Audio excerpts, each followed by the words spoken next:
I bought my new wife's son a brand new truck for his 18th birthday at dinner.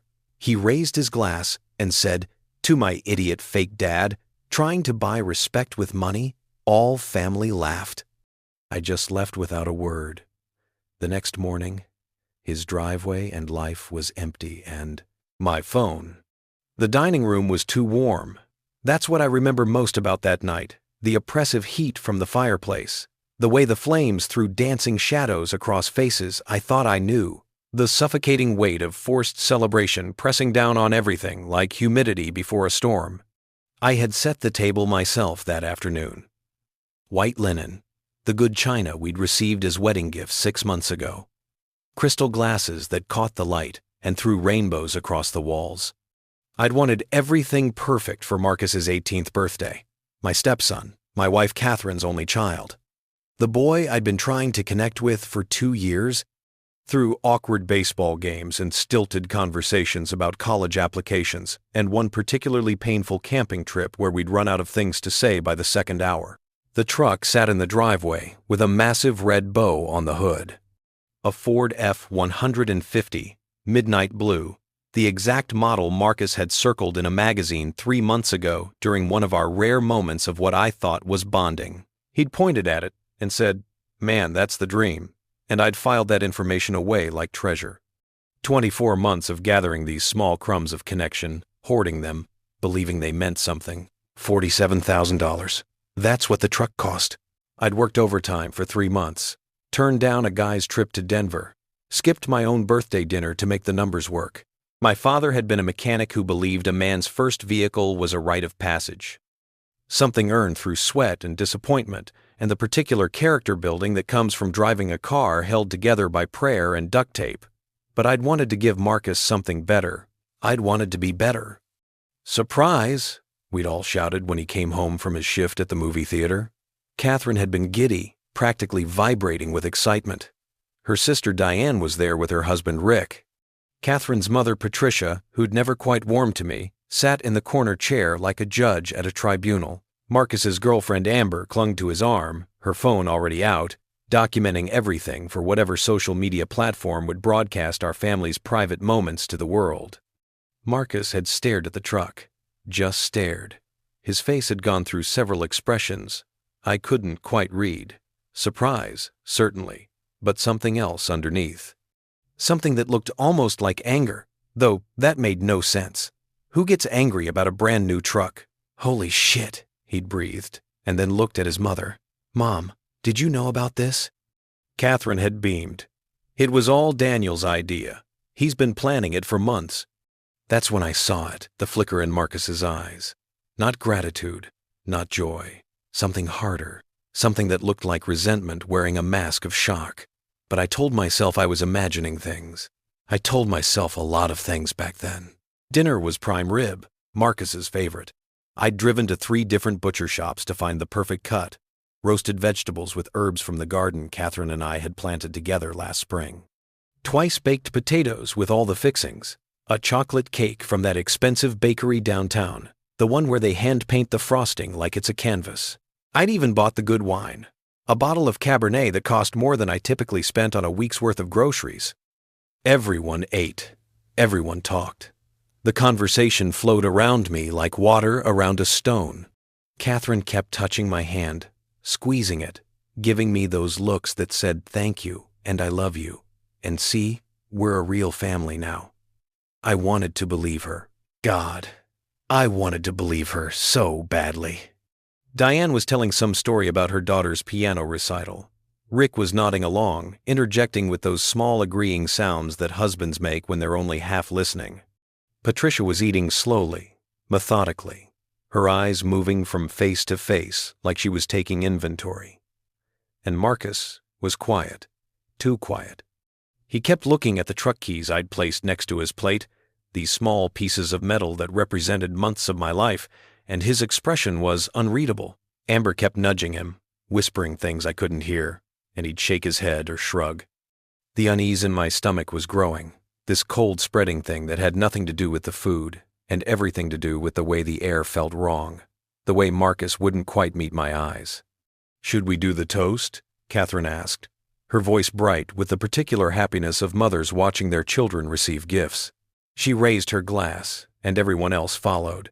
Even Patricia, though her movement was slow, deliberate, like she was participating in a ceremony she found distasteful. I lifted my glass. The wine caught the light, deep red like blood, like promises, like all the hope I'd invested in this moment. "To Marcus," Catherine started, but Marcus stood up abruptly, his chair scraping against the hardwood floor with a sound like a warning. "Actually," he said, and his voice had that edge to it, that particular tone of someone who's been rehearsing something in their head and finally gets to deliver it. "I'd like to say something." Catherine smiled. She thought this was part of the celebration. We all did. Even I felt a small bloom of hope. Maybe this was when he'd thank me, when the wall between us would finally crack. Marcus picked up his glass. He held it high, and in the firelight, his face looked older than 18. Harder, like he'd aged years in the space of hours. Or maybe I was just finally seeing what had always been there. "To my idiot fake dad," he said, his voice carrying across the room with perfect clarity, each word chosen and placed like a knife, trying to buy respect with money. The silence that followed was total, complete, the kind of silence that exists in the moment after a bomb goes off, when your ears are ringing and your brain hasn't quite processed what just happened. I could hear the fire crackling. I could hear Diane's sharp intake of breath. I could hear my own heartbeat, loud and painful in my chest. And then they laughed. Not all of them at once. It started with Rick, a surprised bark of amusement that he tried to cover with a cough. Then Diane, her hand flying to her mouth but not quite muffling the sound. Amber giggled, that high-pitched tittering that teenagers do when they're uncomfortable but trying to seem cool. Even Patricia, stone-faced Patricia who never smiled, let out this small, dry chuckle that sounded like vindication. Catherine didn't laugh. She looked stricken, her eyes wide, her mouth opening and closing like she wanted to say something but couldn't find the words. But she didn't defend me either. She just sat there, frozen, while her family found humor in my humiliation. Marcus was grinning now, encouraged by the response. "Come on, Daniel," he said, and my name in his mouth sounded like mockery. "Don't look so serious. It's just a joke, man. Can't you take a joke?" That phrase, that particular arrangement of words that people use when they want to be cruel without consequences. It's just a joke. As if cruelty becomes acceptable when you wrap it in laughter. As if the wounds aren't real if someone's smiling while they inflict them. I set down my glass very carefully. My hand wasn't shaking. That surprised me. I thought it would be shaking. I thought I would feel rage or grief or something explosive and definitive. Instead, I felt hollow, scraped out, like someone had reached inside my chest and removed something essential, leaving only empty space. "Daniel," Catherine finally managed, reaching for me. He didn't mean, but I was already standing, already pushing back from the table. My napkin fell to the floor, white linen crumpled like a surrender flag, and I didn't pick it up. "Where are you going?" Catherine asked, her voice rising, with something that might have been panic. "Daniel, please, he's just a kid." He didn't.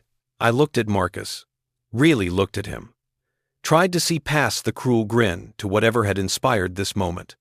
Had I been that oblivious? Had I missed the signs that he hated me this much? Or had he hidden it well, letting me believe we were building something while he was actually storing up ammunition? "Enjoy the truck," I said quietly. My voice came out steady, calm, which was strange, because I didn't feel calm. I felt like I was watching myself from somewhere else, some distant place where emotions couldn't quite reach. "Dude, come on," Marcus said, and now he was trying to backpedal, maybe seeing something in my face that worried him. "It was just a—" "I know," I interrupted. "A joke, you said." I walked out of the dining room, down the hall. Past the photos on the wall, Catherine and me on our wedding day, Marcus at his high school graduation, the three of us at the beach last summer looking like something from a catalog of blended families. All those images of a life I thought we were building. Evidence of my delusion, carefully framed. Catherine called after me. I heard chairs scraping, voices rising in confusion or concern, or maybe just curiosity about what would happen next. But I kept walking. Through the living room, past the couch, where I'd spent countless evenings trying to connect with a boy who apparently saw me as nothing more than an ATM machine with feelings. I grabbed my jacket from the hall closet, my keys from the bowl by the door, my wallet, my phone, the essential items that define a person's ability to leave. Daniel. Catherine was in the hallway now, her voice pitched with real fear. Where are you going? We need to talk about this. Talk? What was there to talk about? What words could rearrange what had just happened into something acceptable? What explanation could make it hurt less that I'd just been mocked by the boy I'd tried to love, while the woman I married and her entire family laughed? I'll call you, I said, and I meant it as truth, even though we both heard it as lie. The front door closed behind me with a soft click, not a slam, not some dramatic exit that would give them a story to tell, a way to paint me as the volatile one, just a quiet closing, like ending a chapter, like finishing something that had maybe been broken all along. The night air was cold after the warmth of the dining room. November in Colorado means early winter, frost on the grass, my breath visible in small clouds. The truck sat in the driveway, that ridiculous red bow, already starting to droop in the cold. $47,000 of misplaced hope gleaming under the porch light. I didn't look back at the house as I got into my car, didn't check to see if anyone was watching from the windows. My hands were steady on the steering wheel as I started the engine. The radio came on, some Christmas song even though Thanksgiving hadn't happened yet, and I turned it off. I wanted silence. I needed silence. I drove.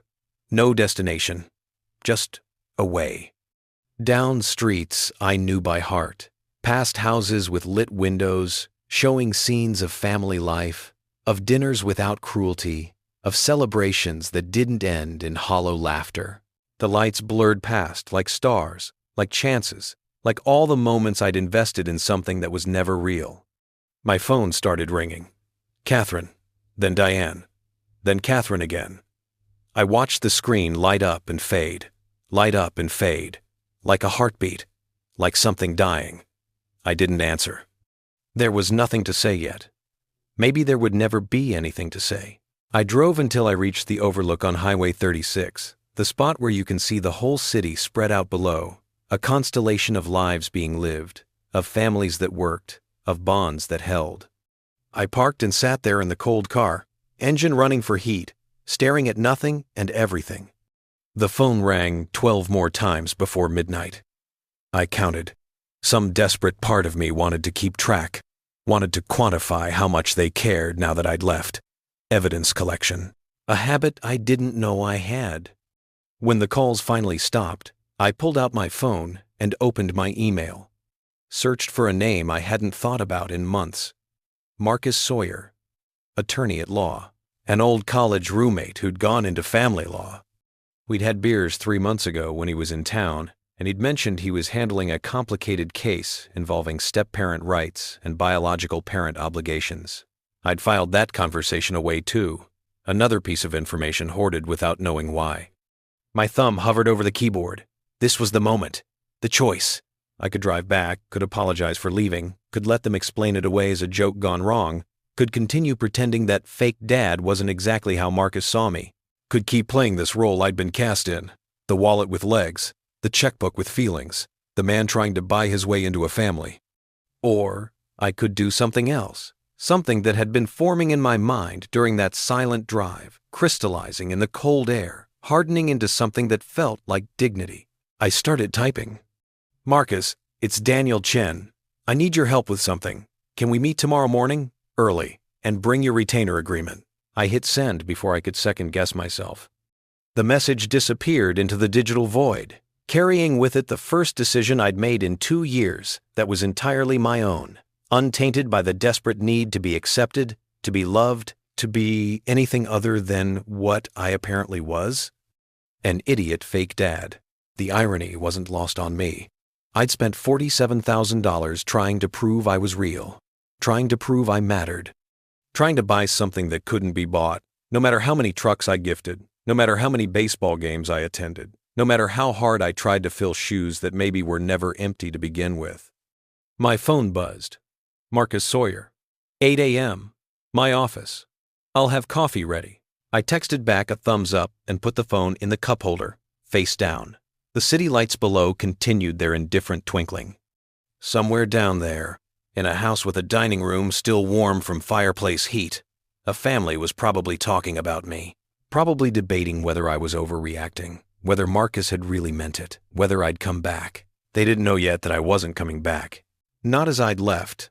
That version of Daniel, the one who absorbed insults and called it love, who mistook tolerance for acceptance, who believed money could bridge gaps better built with time and truth, that version had died somewhere between the toast and the driveway.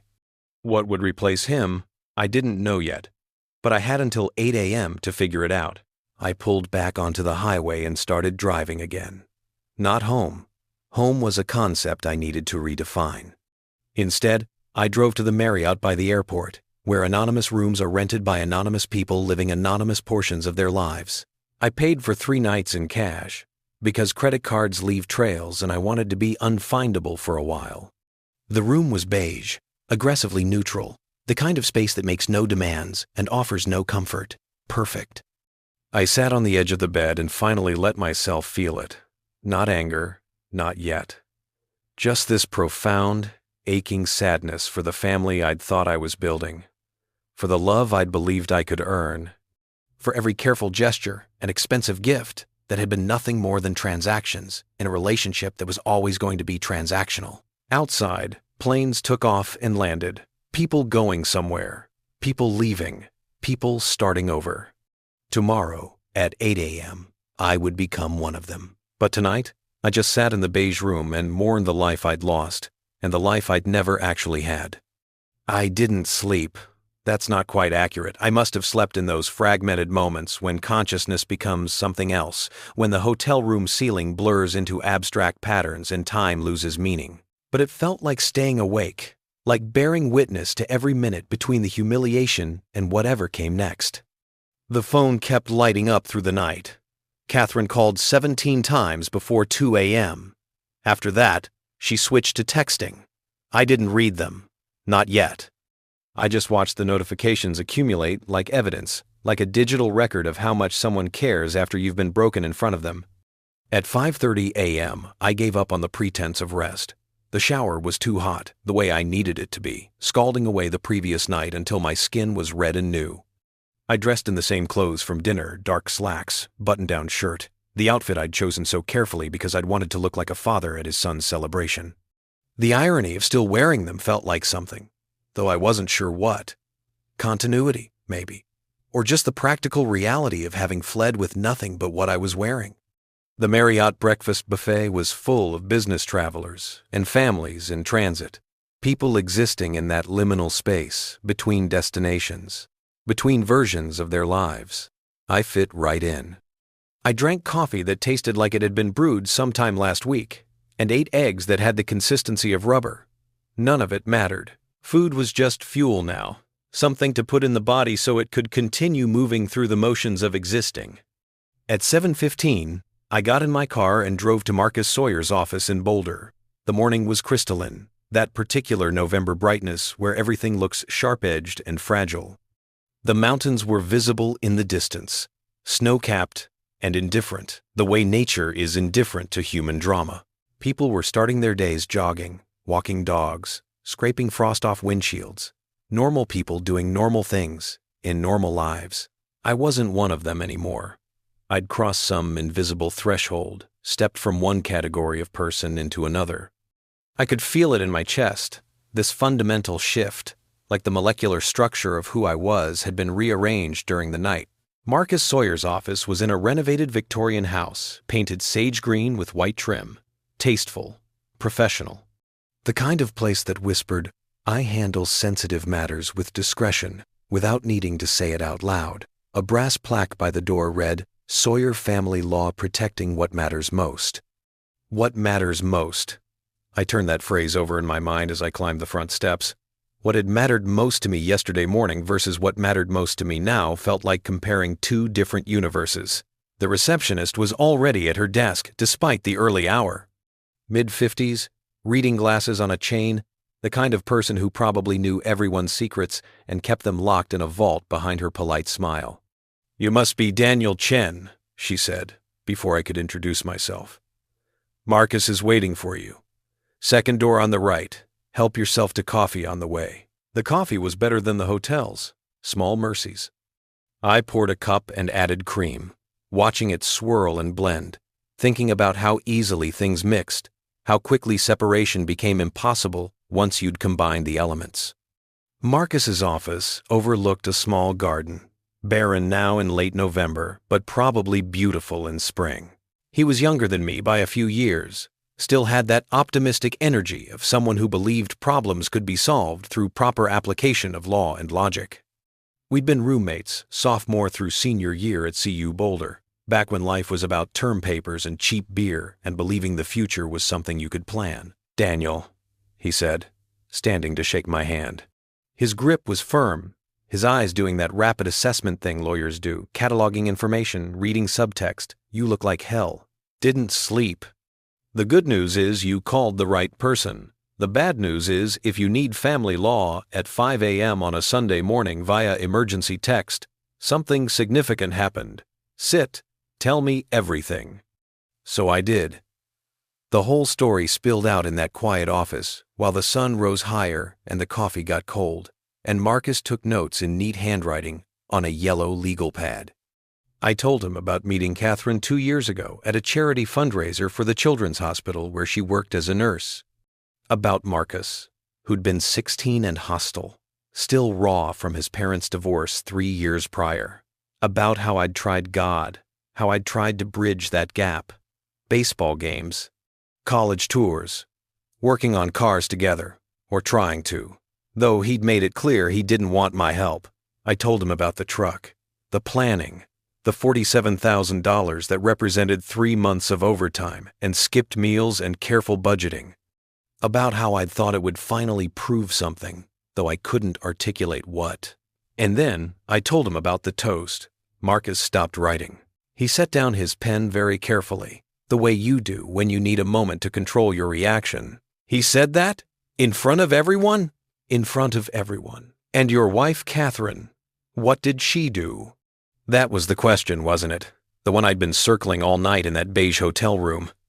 She looked shocked, opened her mouth like she wanted to say something, but she didn't. "Not really." And the rest of them laughed. "Jesus Christ, Daniel." Her sister, her brother-in-law, her mother, his girlfriend, they all laughed. Marcus was quiet for a moment, looking out the window at the dead garden. When he spoke again, his voice had shifted into something more professional, more detached, lawyer mode. "Okay, let's talk about the practical realities here. You've been married to Catherine for 6 months, 7 next week.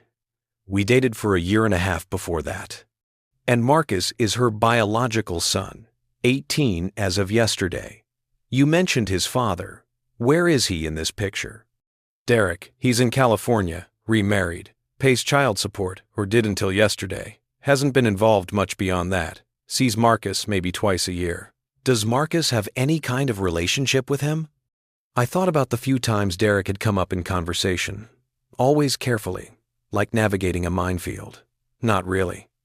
Marcus acts like he doesn't care, but I think he does. I think he's angry his dad left, angry his mom moved on, angry that life didn't give him the family he wanted, and he took that anger out on you. Apparently. Marcus Sawyer leaned back in his chair, fingers steepled like he was thinking through a complex problem. "Here's what I need to know, and I need you to be completely honest with me because the answer determines what options you have. When you bought that truck, whose name did you put it in?" "Mine. The registration, the insurance, the title, all in my name. I was going to transfer it to him after the party, make it official. I had the paperwork ready." "But you didn't transfer it." "I left before I could." Something shifted in Marcus's expression, not quite a smile, but a recognition of possibility. "So legally, that truck is your property." "Legally, yes, but I bought it as a gift. Doesn't that mean—" "A gift isn't a gift until it's given, until ownership is transferred, until the title is signed over. It's your truck that you allowed someone else to drive. Or in this case, didn't even allow that, since you left before he got the keys. I processed this. Are you saying, I'm saying that $47,000 truck sitting in what I assume is still his driveway is yours to do with as you please. You could sell it, you could drive it yourself, you could have it towed to a dealership and trade it in for a boat. Legally, he has no claim to it whatsoever. The implications rolled through my mind like dominoes. He thinks it's his. They all think I gave it to him. But you didn't. You were going to. But circumstances changed dramatically. Marcus leaned forward. Daniel, I need to ask you something, and I want you to really think about the answer. What do you want out of this situation? What did I want? 24 hours ago, I would have said I wanted to be a family. I wanted Marcus to see me as more than an interloper, more than a wallet. I wanted Catherine to love me the way I loved her. I wanted that picture-perfect blended family from the photos on the wall. But that was yesterday. Today, in this office with the dead garden outside, I wanted something different. I want them to understand, I said slowly, that I'm not an idiot. That respect isn't something you can withhold and mock someone for trying to earn. I stopped, searching for the right words. I want them to see what they actually did, not explain it away, not rationalize it as a joke. I want the truth of it to be undeniable.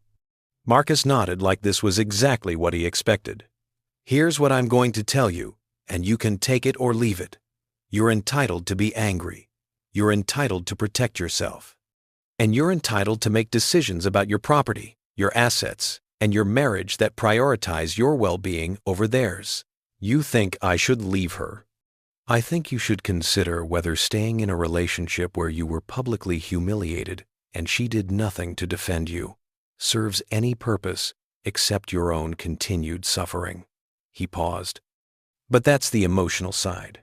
Let's talk about the practical side, because you're going to need to make some decisions quickly. He pulled out a fresh legal pad and started writing. First, the truck. You need to go get it. Today, if possible. Don't ask permission. Don't have a discussion about it. It's your property. Go to the house when you know Catherine is working and Marcus isn't home, use your key, take the truck, and park it somewhere secure. A storage unit, a friend's garage, wherever. Just take it, it's yours. You're not stealing anything. You're recovering your own property before someone else tries to claim ownership. She's going to be furious. Probably, but here's the thing, Daniel. You've spent 2 years managing Catherine's feelings, and Marcus's feelings, and everyone's feelings except your own. Maybe it's time to stop. The words hit like a revelation. He was right. How many times had I swallowed my frustration because I didn't want to seem difficult? How many times had I accepted Marcus's coldness because Catherine asked me to be patient, to understand, to give him time? How many times had I been the one to apologize, to smooth things over, to be the bigger person? Second, Marcus continued, we need to talk about your marriage. Colorado is an equitable distribution state, which means in a divorce, you need to at least understand your options. You've been married 7 months, no children together. I assume no significant commingling of assets? We have a joint checking account for household expenses. Everything else is separate. The house is hers from before we met. So a divorce would be relatively clean. The question is whether that's what you want. Did I want a divorce? The word felt too large, too final. Yesterday I'd been married. Today I was sitting in a lawyer's office discussing the dissolution of vows I'd meant with every fiber of my being. I don't know, I admitted. Part of me thinks maybe we can work through this, talk it out. But another part, I stopped. Another part knows that this wasn't one bad moment. This was a reveal of something that's been there all along. Exactly. That was exactly it. The toast wasn't an anomaly. It was Marcus finally saying out loud what he'd been thinking all along. And Catherine's silence wasn't shock. It was complicity. I need time to think, I said.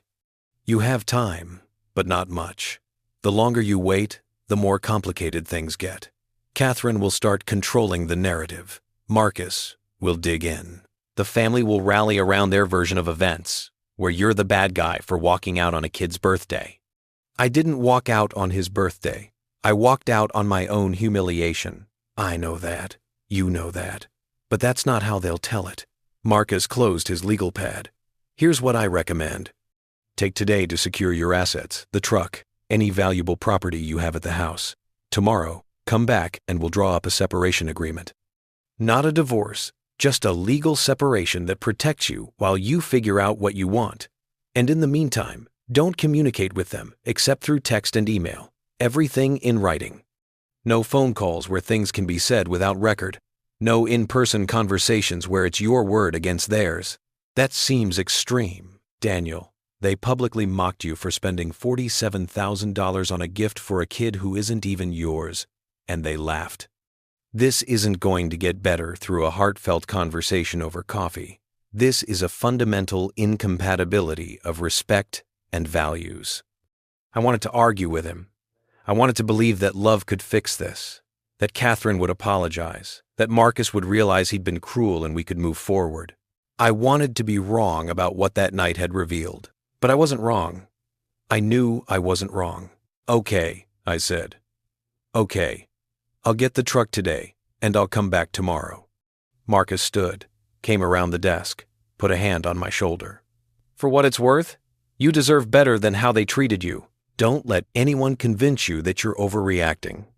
I left his office at 9:30 a.m. with a plan and a retainer agreement and something that felt almost like hope, except it was darker, more complex. Not hope for reconciliation, hope for clarity. Hope for an ending that would finally let me stop performing the role of a man trying to earn his place in a family that never wanted him there. The drive back toward Catherine's house felt longer than it should have. I kept rehearsing what I'd say if someone was home, if I had to explain myself. But the driveway was empty when I arrived, except for the truck, still wearing its ridiculous red bow like a beacon of my naivety. I used my key to get the truck keys from the hook in the kitchen. The house was silent, judgy silent, like the walls themselves were disappointed in me. Or maybe I was projecting. The truck started smoothly. $47,000 of engine purring to life. I sat in the driver's seat for a moment, inhaling that new car smell, that scent of possibility and promise. This was supposed to be Marcus's first vehicle, his entry into adulthood, his birthday gift from a father who loved him. Instead, it was a prop in a different kind of story, one where the fool finally stopped being foolish.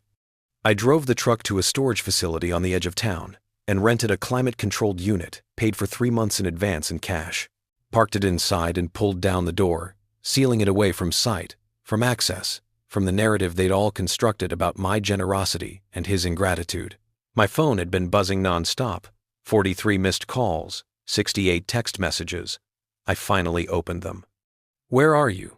Please come home. We need to talk. Daniel, please. You're scaring me. Marcus wants to apologize. He didn't mean it. Please just come home. This is ridiculous. It was a joke. You're overreacting. That last one. There it was. From he wants to apologize to you're overreacting in the span of 8 messages. The trajectory of someone who'd gone from worried to defensive, from wanting to fix things to deciding I was the problem. I texted back one message, carefully worded, I need space to think. I'll contact you when I'm ready to talk. Please respect that. Her response was immediate. Did you take Marcus's truck? Not, are you okay? Not, I'm sorry about what happened. Did you take Marcus's truck? I typed back, I took my truck, the one I paid for, the one that's titled in my name. Yes. The 3 dots appeared, disappeared, appeared again. Whatever she was typing was being deleted and rewritten. Finally, you can't do this. That was a gift. A gift I never gave. He made it clear what he thinks of gifts from me. You're being petty. And there it was. The word I'd been waiting for. Petty. As if setting boundaries was pettiness. As if protecting myself was punishment. As if expecting basic respect was unreasonable. I didn't respond. I just turned off my phone and sat in my car outside the storage unit, watching the sun climb higher, feeling something like power for the first time in 2 years. They thought I was petty? They hadn't seen anything yet.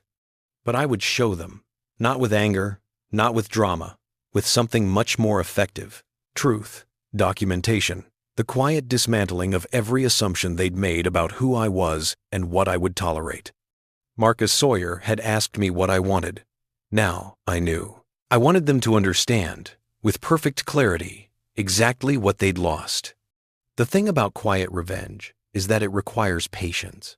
It requires the kind of cold, methodical thinking that's impossible when you're still bleeding from fresh wounds. But I wasn't bleeding anymore. I was calculating. I spent Sunday afternoon in the Marriott room with my laptop, 3 legal pads, and a clarity of purpose I hadn't felt in years, maybe ever. Marcus Sawyer had said everything should be documented, everything in writing. He had no idea how good I was at documentation. Before I met Catherine, before I tried to become a family man, I was a senior financial analyst at Griffith & Moore. My job was finding patterns in numbers, tracking discrepancies, building narratives from data. I was good at it. Good enough that they'd offered me a promotion to director level, which I'd turned down because the travel would interfere with my attempts to bond with a teenage boy who hated me. That promotion was still on the table. I'd checked my email. Gordon Griffith himself had sent a message Friday afternoon. "Chen, the Denver position is yours if you want it. Stop being noble and take the damn job. You're wasted in mid-level." I'd ignored it Friday. I'd been too busy planning a birthday party. Now, Sunday afternoon, I opened a reply. "Gordon, let's talk Monday morning. I'm ready to discuss the position." His response came back in under a minute. "Hallelujah, my office, 9 a.m. Bring your ego, you'll need it." That was Gordon. Blunt, brilliant, and entirely focused on results over sentiment. Working for him would mean longer hours, more responsibility, and significantly more money. It would also mean I'd have less time for family dinners and birthday parties and all the careful relationship building I'd been doing. Except I didn't need time for those things anymore, did I? I opened a new document on my laptop and titled it Financial Overview, Chen, Patterson Household. Patterson was Catherine's last name. She'd kept it after we married, which I'd supported because I believed in women making their own choices about their identities. Now I wondered if she'd kept it, because she never really thought of us as permanently joined. The spreadsheet filled quickly. I had 2 years of bank statements, credit card records, receipts I'd saved out of habit. The financial analyst in me had never fully shut off, even when I was trying to be a husband and stepfather.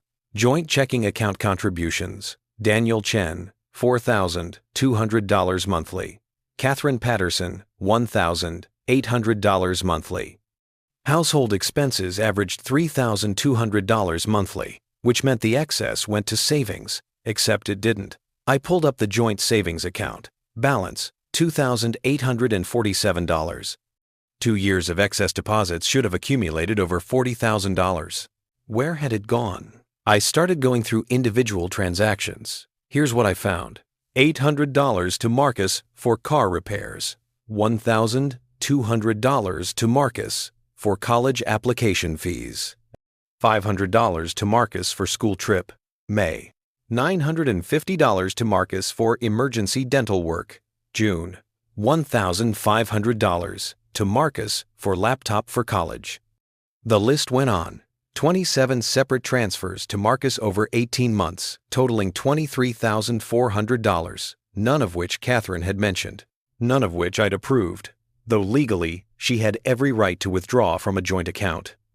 But that wasn't the part that made my hands shake as I typed. The part that made my hands shake was what I found when I cross-referenced dates. The $800 for car repairs in March, Marcus had posted on Instagram that same week showing off new sneakers, limited edition Jordans that retailed for $600. The $1,200 for college application fees, I'd already paid those fees directly to the universities. I had the receipts in my filing cabinet. The $500 for school trip, Catherine had told me the school trip was canceled due to low enrollment. I sat back from the laptop, my coffee gone cold, my chest tight with something that wasn't quite anger and wasn't quite grief. It was the feeling of reality rearranging itself, of discovering that the story you've been living in is actually fiction, and everyone else knew but you. She'd been stealing from our joint account. Not stealing. Legally, it was her money as much as mine. But taking money under false pretenses and giving it to her son, who'd used it for whatever he wanted while I was carefully budgeting, working overtime, skipping meals so I could afford a $47,000 truck to prove I cared. I created a new spreadsheet, itemized every transfer, every date, every excuse I'd been given. Cross-referenced them with Marcus's social media posts, with receipts I had, with the truth hiding underneath the surface. The pattern was undeniable. Then I went deeper. I pulled up my credit card statements. The one Catherine had access to as an authorized user for emergencies. I'd given her that card a year ago, after we married, because that's what married people did. They shared resources. They trusted each other. $347 at a spa in Aspen, not an emergency. $892 at a restaurant in Denver, a 5-star place, on a Tuesday night in July, when she told me she was working late. $1,250 at a boutique in Cherry Creek, designer clothes. None of these were joint purchases. None of them were discussed. And the dates, I started matching the dates to my calendar. Every single expensive purchase had been made when I was traveling for work, or busy with overtime, or otherwise occupied. She'd been treating my credit like a secret allowance, while I was eating ramen for lunch to save money for Marcus's college fund. The college fund. Jesus. I pulled up that account next. I'd opened it myself, contributed $500 monthly for 18 months. Balance should have been around $9,000 plus interest. Balance, $9,247. That was something, at least. That money was in my name only, designated for Marcus's education. Money I'd set aside while eating cheap food and wearing the same 3 work shirts on rotation because I wanted to give him opportunities I hadn't had. I took a screenshot of the balance, added it to a growing folder labeled Financial Records. My phone had been off since the storage unit. I turned it back on and immediately regretted it. 83 new messages. I skimmed them, not reading fully, just absorbing the trajectory. Catherine's messages had evolved from worried to angry to demanding. Diane had joined in. "You're being cruel, Daniel. He's just a kid." Rick's message was brief. "Come on, man. Family is family." Patricia, Catherine's mother, had sent a voice message. I didn't want to listen to it. I did anyway. "Daniel, this is childish. You're a grown man throwing a tantrum because an 18-year-old hurt your feelings. Catherine is devastated. Marcus feels terrible. You need to stop being selfish and come home. We all know you're desperate to play daddy, but this isn't how adults behave." I saved the voice message. Added it to the folder. Desperate to play daddy. That's what Patricia thought. That's probably what they all thought. That I was some lonely man so desperate for a family that I'd tolerate anything, pay anything, accept any treatment because the alternative was being alone. Maybe they were right. Maybe that had been true. But something had shifted when Marcus raised that glass. Something fundamental had broken, and through the cracks, I could finally see clearly. I wasn't desperate anymore. I was awake. There was one message that wasn't from family. Jenny Rodriguez, my older sister, who lived in Phoenix with her husband and 3 kids. We talked every few weeks, stayed connected despite the distance. "Danny," Catherine called me, "said you walked out on Marcus's birthday over a joke. That doesn't sound like you. Call me when you can. Love you." I called her. Finally, Jenny answered on the first ring. "I've been worried sick. What the hell happened?" I told her. Everything. The truck, the toast, the laughter, the storage unit, the financial records I'd been compiling. She listened without interrupting, which was unlike Jenny, who usually had opinions she needed to share immediately. When I finished, there was a long silence. "Jenny, I'm here. I'm just Danny. How long has this been going on? The stealing? At least 18 months that I can document." "No, not the stealing. The disrespect. The treating you like an ATM. The making you feel like you have to buy their love. I thought about it, really thought about it. The whole time, I think. I just didn't see it. or I didn't want to see it. You want to know what I think? Jenny's voice had that edge it got when she was angry on someone else's behalf. I think you met a woman who saw a kind, successful man and thought, perfect, someone to fund my life and parent my kid. I think she's been playing you from the start. And I think you're finally seeing it. That's harsh. Is it? Danny, you've been with her for 2.5 years. Have you met her friends? Her real friends, not her family? I opened my mouth to say yes, then stopped. Catherine had work friends she mentioned occasionally, but did I know them? Had we ever socialized with them? No, I admitted. Has she ever shown genuine interest in your life? Your work, your hobbies, the things you care about that don't involve her or Marcus? I thought about our conversations. They were always about her day at the hospital, Marcus's needs, family plans, household logistics. When had we last talked about my work, my interests, the promotion I'd turned down? She asked about my day, I said weakly. Asking how was your day isn't interest, Danny. It's obligation. Look, I've never said anything because you seemed happy, and I wanted you to be happy. But that kid has been treating you like shit since day one, and she's let him. She's enabled him, and now we know she's been stealing from you while doing it. The joint account isn't stealing. Taking money under false pretenses is fraud, baby brother. I don't care whose name is on the account. She was right. I knew she was right. But hearing it out loud made it real in a way that hurt differently than the toast, than the laughter. This was the hurt of recognizing you've been a fool, and everyone could see it except you. What should I do? I asked, and my voice sounded younger than it had in years. Lost. You document everything. You protect yourself legally. You get a divorce, and you never ever let anyone make you feel like wanting respect is asking too much. Jenny paused. You're staying in a hotel? Marriott by the airport. Come to Phoenix. Stay with us for a while. Clear your head. I can't. I have work, and I'm meeting with the lawyer again tomorrow. And you're already planning your counterattack. I'm not. I stopped. Was I? Maybe. Good. They deserve it. But Danny, don't lose yourself in the revenge. Don't become bitter. Just get out with your dignity intact. We talked for another 20 minutes. About her kids, about her life, about anything except my imploding marriage. It felt normal. Safe. Like proof that there were people who cared about me without wanting anything in return. After we hung up, I went back to my documentation.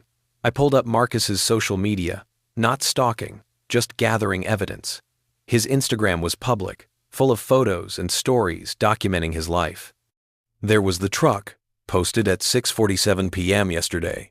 Early birthday gift from the wallet number blessed, number new whip number, stepdad money. The wallet. He'd called me the wallet in a public post 6 hours before calling me an idiot fake dad at dinner. This wasn't a moment of anger. This was his actual perception of me, shared proudly with his 2,400 followers.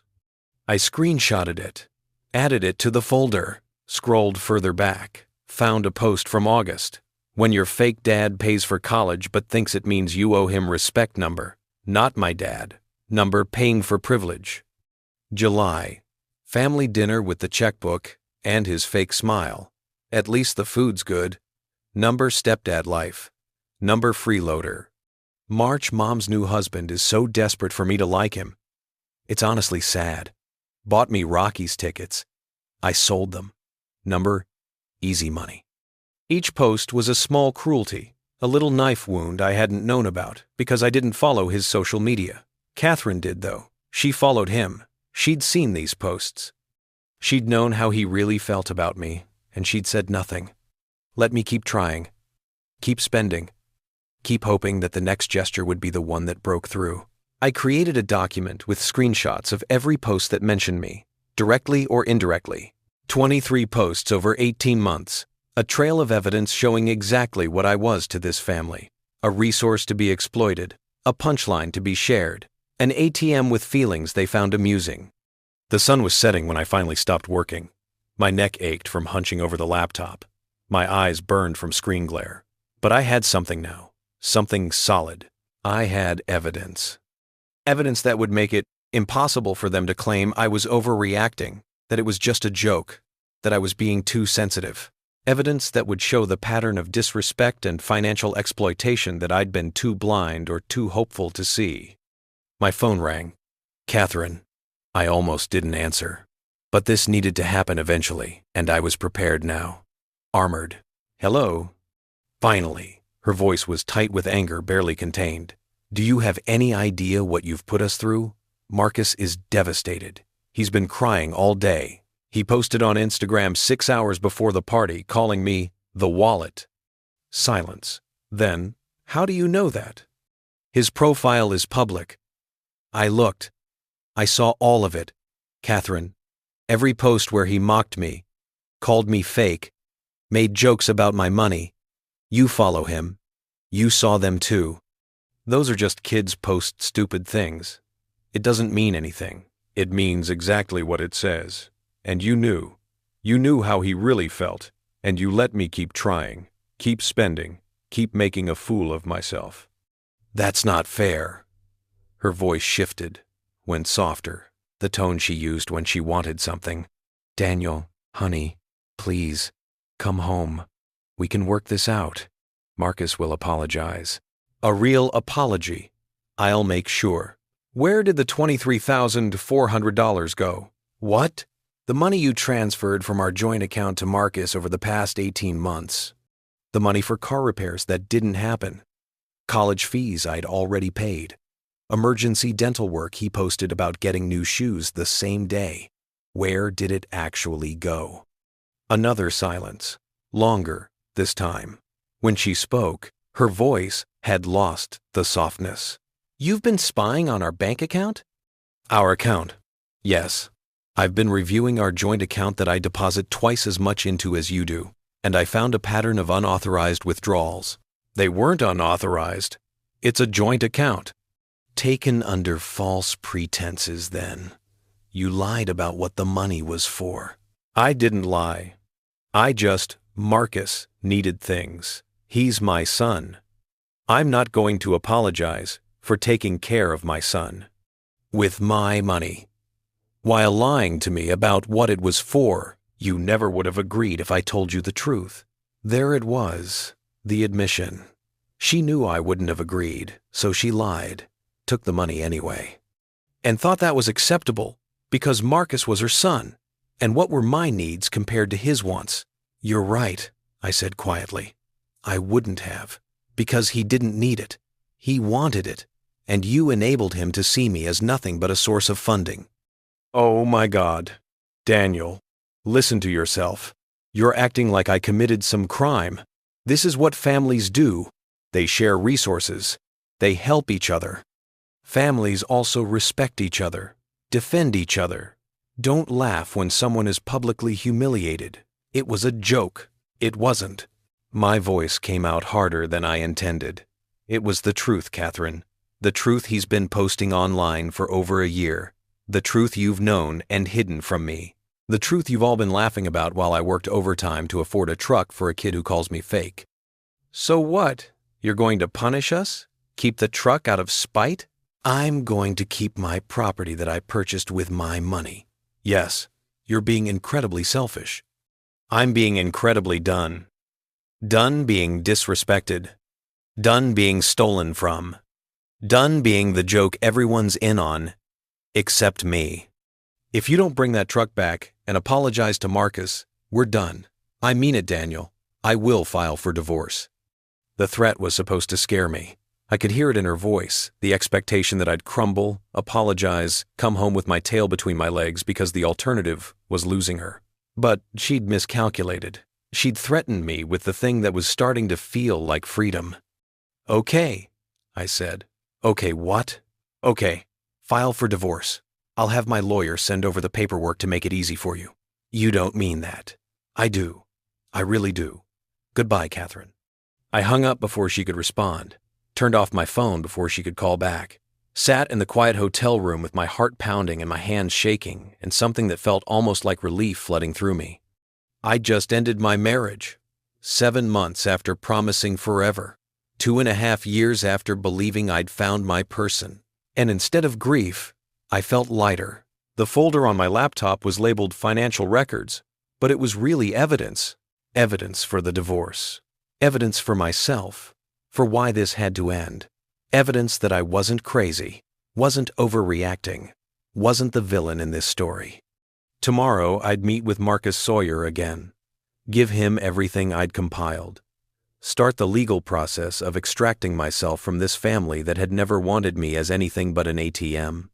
But tonight, I ordered room service, a steak, expensive, with sides I actually wanted, instead of the cheapest option on the menu. I opened my laptop and accepted Gordon's job offer via email.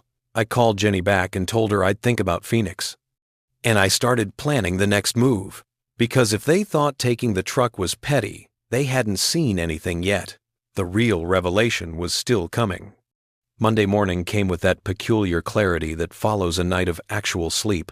I'd expected to lie awake replaying the phone call with Catherine, second-guessing my decision, spiraling into doubt.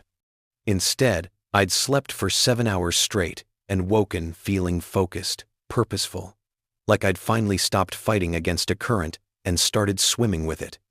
The Marriott breakfast buffet was the same as yesterday: business travelers, transit families, people existing between destinations.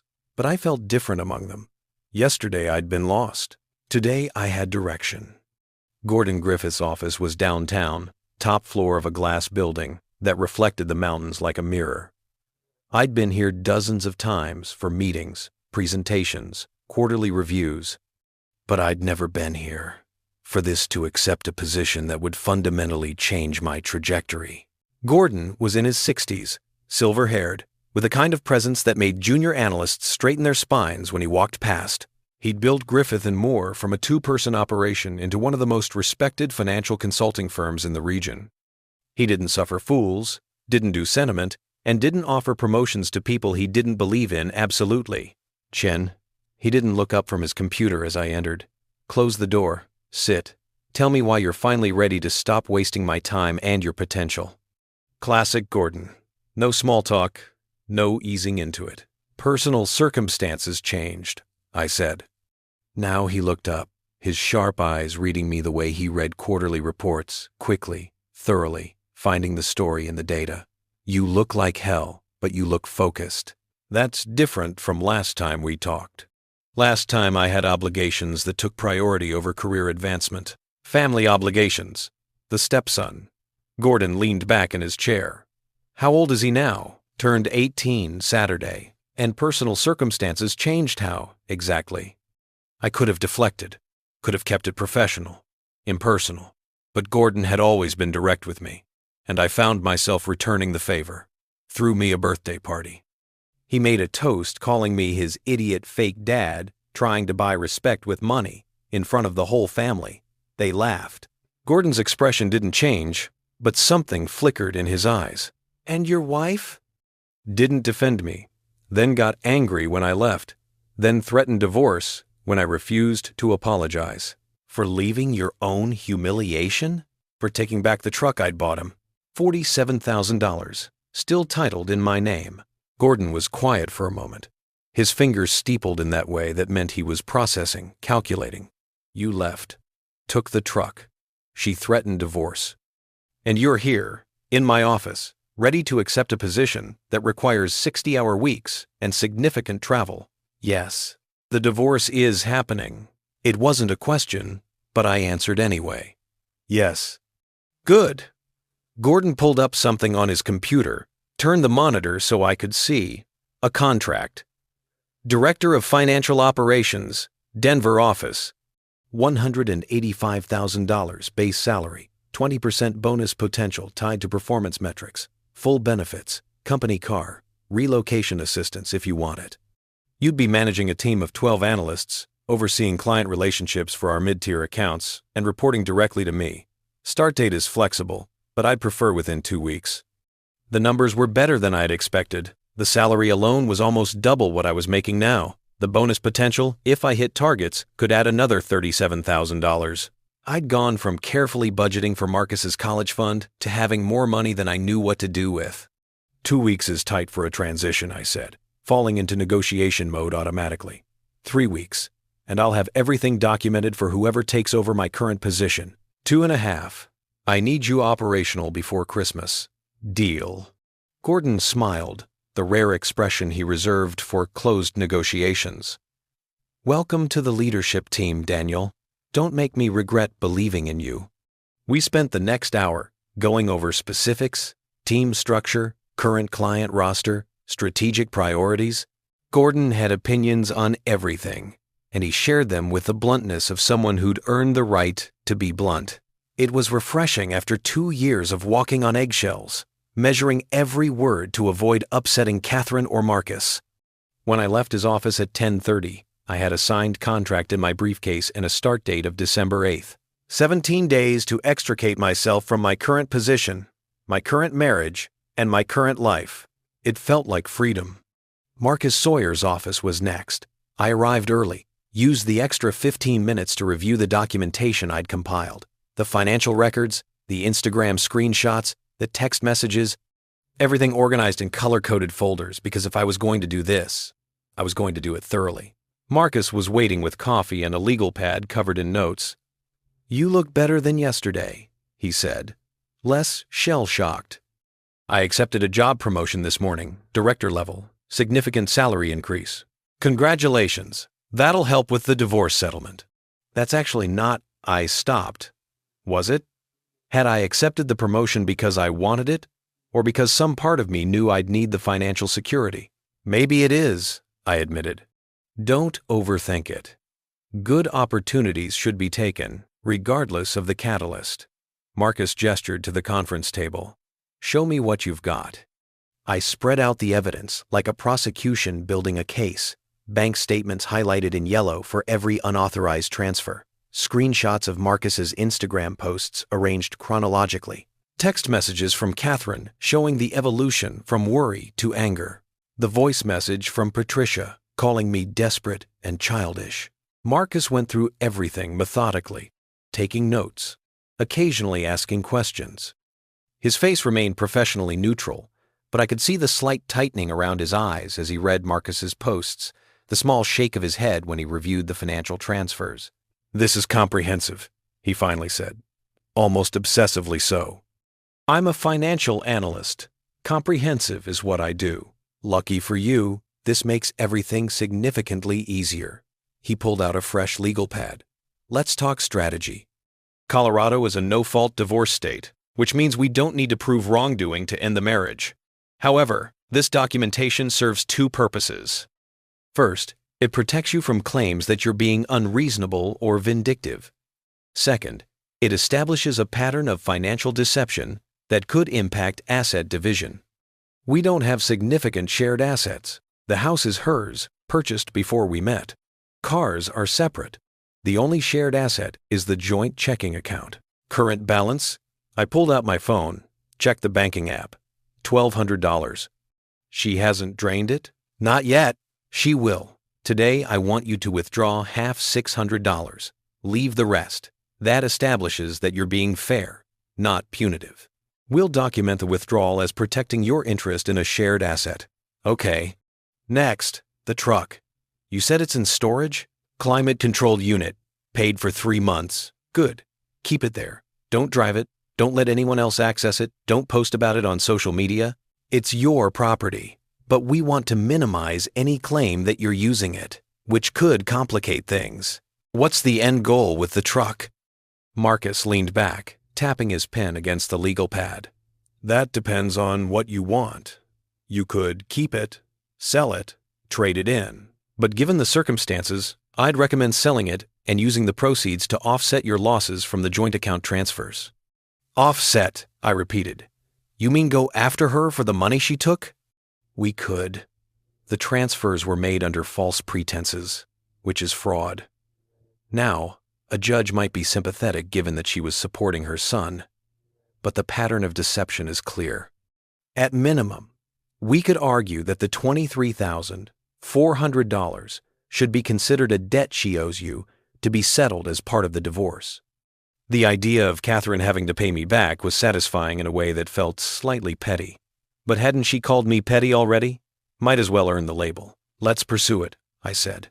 "Okay, now, Timeline. You mentioned she threatened to file for divorce? Saturday night, when I wouldn't bring the truck back and apologize. But she hasn't filed yet.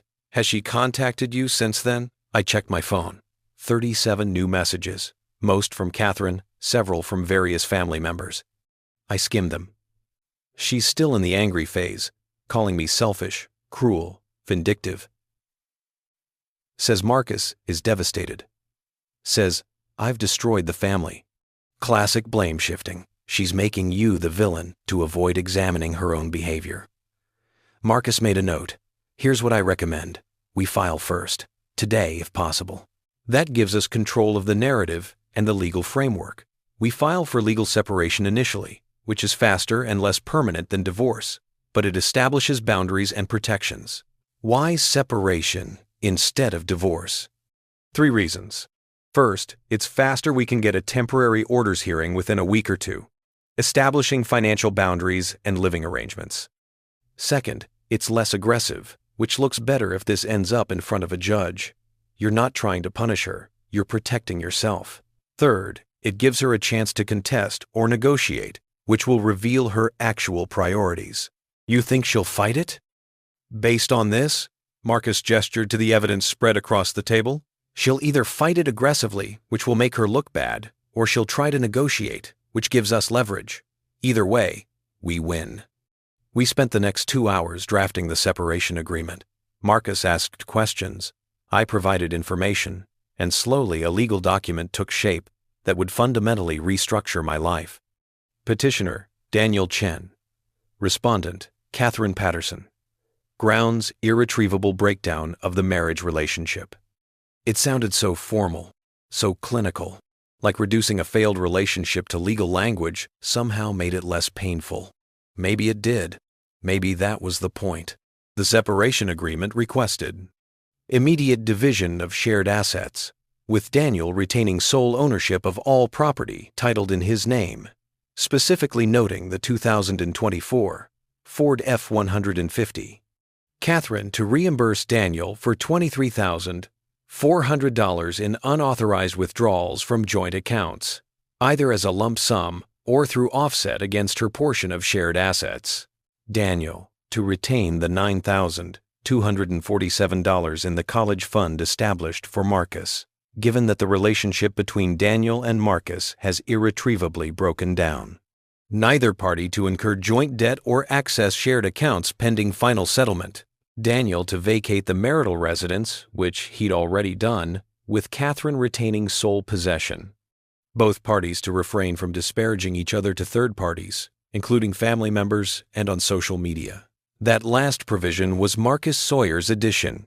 It won't stop them from talking about you, he explained, but it establishes a legal boundary. If they violate it egregiously, we have recourse. Define egregiously. Posting details of your marriage on Facebook, calling your employer with false allegations, that kind of thing. Private conversations with family are protected speech. Public defamation isn't. You think they'd go that far? Marcus looked at me over his reading glasses. Daniel, they've been mocking you online for over a year while taking your money. I think they're capable of quite a lot. Fair point. We finished the paperwork at 1:15 p.m. Marcus called his assistant to notarize documents, made copies of everything, prepared the filing for the Boulder County courts. This goes to a process server tomorrow, he said. They'll deliver it to Catherine at her workplace, which is standard procedure. She'll have 20 days to respond. In the meantime, I'll request a temporary orders hearing to establish immediate protections. How will she react? Angry, probably. Shocked that you filed first. She'll call you, text you, possibly show up wherever you're staying. Do not engage. Direct all communication through me. Everything in writing, nothing in person or by phone. What about her family? Same thing. You're not obligated to explain yourself to them, defend your decisions, or respond to their judgments. You're ending a marriage, not applying for their approval. It sounded so simple when he said it like that, so obvious. Yet I could already feel the pull to explain, to defend, to make them understand. 2 years of seeking their acceptance didn't disappear just because I'd intellectually decided to stop. I'll try, I said. Don't try, do. This is where people sabotage themselves, Daniel. They make the right legal moves but keep engaging emotionally, and it undermines everything. You need to be disciplined. Disciplined. I could do disciplined. I'd build financial models with thousands of variables. I'd managed complex client relationships. I could manage my own divorce. We wrapped up at 2:30. I had a folder full of copies, a strategy, and a court filing that would be submitted tomorrow morning. The machinery of legal dissolution was in motion. I sat in my car in the parking lot, holding the folder, trying to process what I'd just done. 24 hours ago, I'd been married and hoping to save things. Now I was filing for separation, demanding repayment of stolen funds, and keeping a truck meant as a gift in a storage unit like evidence in a trial. My phone rang. Catherine. I watched it ring, Marcus's warning fresh in my mind. Everything in writing. Don't engage. It went to voicemail, then rang again immediately. And again. On the fourth call, I answered. Not because I wanted to engage, but because I needed to establish the boundary clearly, once and for all. Catherine. Oh, thank God. Daniel, please. We need to talk. This has gone too far. I've been thinking, and you're right. Marcus was out of line. I should have defended you. I'm sorry. I'm so sorry. Please come home so we can work this out. The apology sounded rehearsed, desperate, and it came 3 days too late. I can't do this right now, I said. Can't do what? Talk to your wife? Daniel, please. I love you. Marcus loves you. We made mistakes, but we can fix this. Just come home. Marcus loves me? The words came out harder than I intended. Marcus posted on Instagram calling me the wallet hours before his party. He's been mocking me online for over a year. You follow him. You saw those posts. That's not love, Catherine. That's contempt. Those were just... He's a teenager. They post stupid things. It doesn't mean... It means exactly what it says. And you took $23,400 from our joint account under false pretenses to give him. Car repairs that weren't real, college fees I'd already paid, emergency dental work he used to buy sneakers. Silence. Then, quietly. How do you know about the sneakers? Because I'm not an idiot, despite what your son thinks. I'm a financial analyst. I looked at the patterns, cross-referenced dates, found the truth you've been hiding. I wasn't hiding anything. I was taking care of my son, with my money, while lying to me about what it was for. That's called fraud, Catherine. Don't you dare throw legal terms at me. I'm your wife. He's my son. Families help each other. Families also respect each other. Something you never taught, Marcus, and something you clearly don't feel toward me. Her voice shifted, went cold. What do you want, Daniel? An apology? Fine. I'm sorry. I'm sorry I didn't defend you. I'm sorry Marcus made that toast. I'm sorry I took money for Marcus without telling you everything. There. Are you happy? No, I said honestly. I'm not happy. I'm done. Done? What does that mean? It means I'm filing for separation. The papers will be served tomorrow. Everything you need to know is in the documents. The silence on the other end was complete. Total. I could hear her breathing. Could almost hear her recalculating. Reassessing. You wouldn't, she finally said. I already did. My lawyer filed the paperwork this afternoon. Your lawyer? Her voice was shaking now, with anger or fear or both. You got a lawyer. You're actually doing this. Yes. Over a joke. Over one bad night. You're destroying our marriage over hurt feelings. I'm ending our marriage because it was never what I thought it was. Because you and Marcus have been using me for 2 years while mocking me behind my back. Because you stole from me and lied about it. Because when I was publicly humiliated, you did nothing. Because every time I've asked for basic respect, you've made me feel like I'm asking for too much. That's not we didn't. She was crying now. Daniel, please, don't do this. We can go to counseling. We can fix this. Counseling won't fix contempt.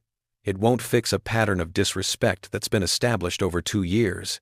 It won't make Marcus see me as anything but a wallet, and it won't make you defend me when I need you to. So that's it? You're just giving up? I'm not giving up. I'm choosing myself for the first time in 2 years. Something you've been doing all along. Fuck you, Daniel. The sudden venom in her voice was startling. Fuck you, and your hurt feelings and your petty revenge. You think keeping that truck makes you powerful? You think filing for divorce makes you the good guy? You're just a sad, desperate man who couldn't handle reality. Marcus was right about you. And there it was, the truth, underneath the apology, underneath the desperation. Goodbye, Catherine. Talk to your lawyer. I hung up before she could respond, turned off my phone, sat in the quiet car with my hands shaking and my chest tight, and something that felt like vindication spreading through me. She'd shown me who she really was, finally, without the mask of politeness or the pretense of caring, and I'd been strong enough to walk away from it. Marcus Sawyer had been right. Don't engage. Everything in writing.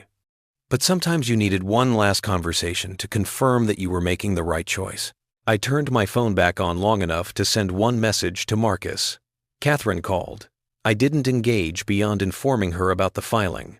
She showed her true colors. I'm ready for whatever comes next. His response was immediate. Good. Now block her number. Let the lawyers handle it from here. I blocked Catherine's number, then Diane's, then Rick's, Patricia's, even Marcus's, though he'd never actually called me. I blocked them all, cutting off every avenue of communication except through legal channels. Then I drove back to the Marriott, packed my bags, and checked out. I found a furnished apartment in downtown Denver with a month-to-month lease. Nothing permanent, nothing that felt like settling. Just a place to exist while the legal machinery ground forward. The apartment was small, modern, anonymous, perfect for someone reinventing themselves.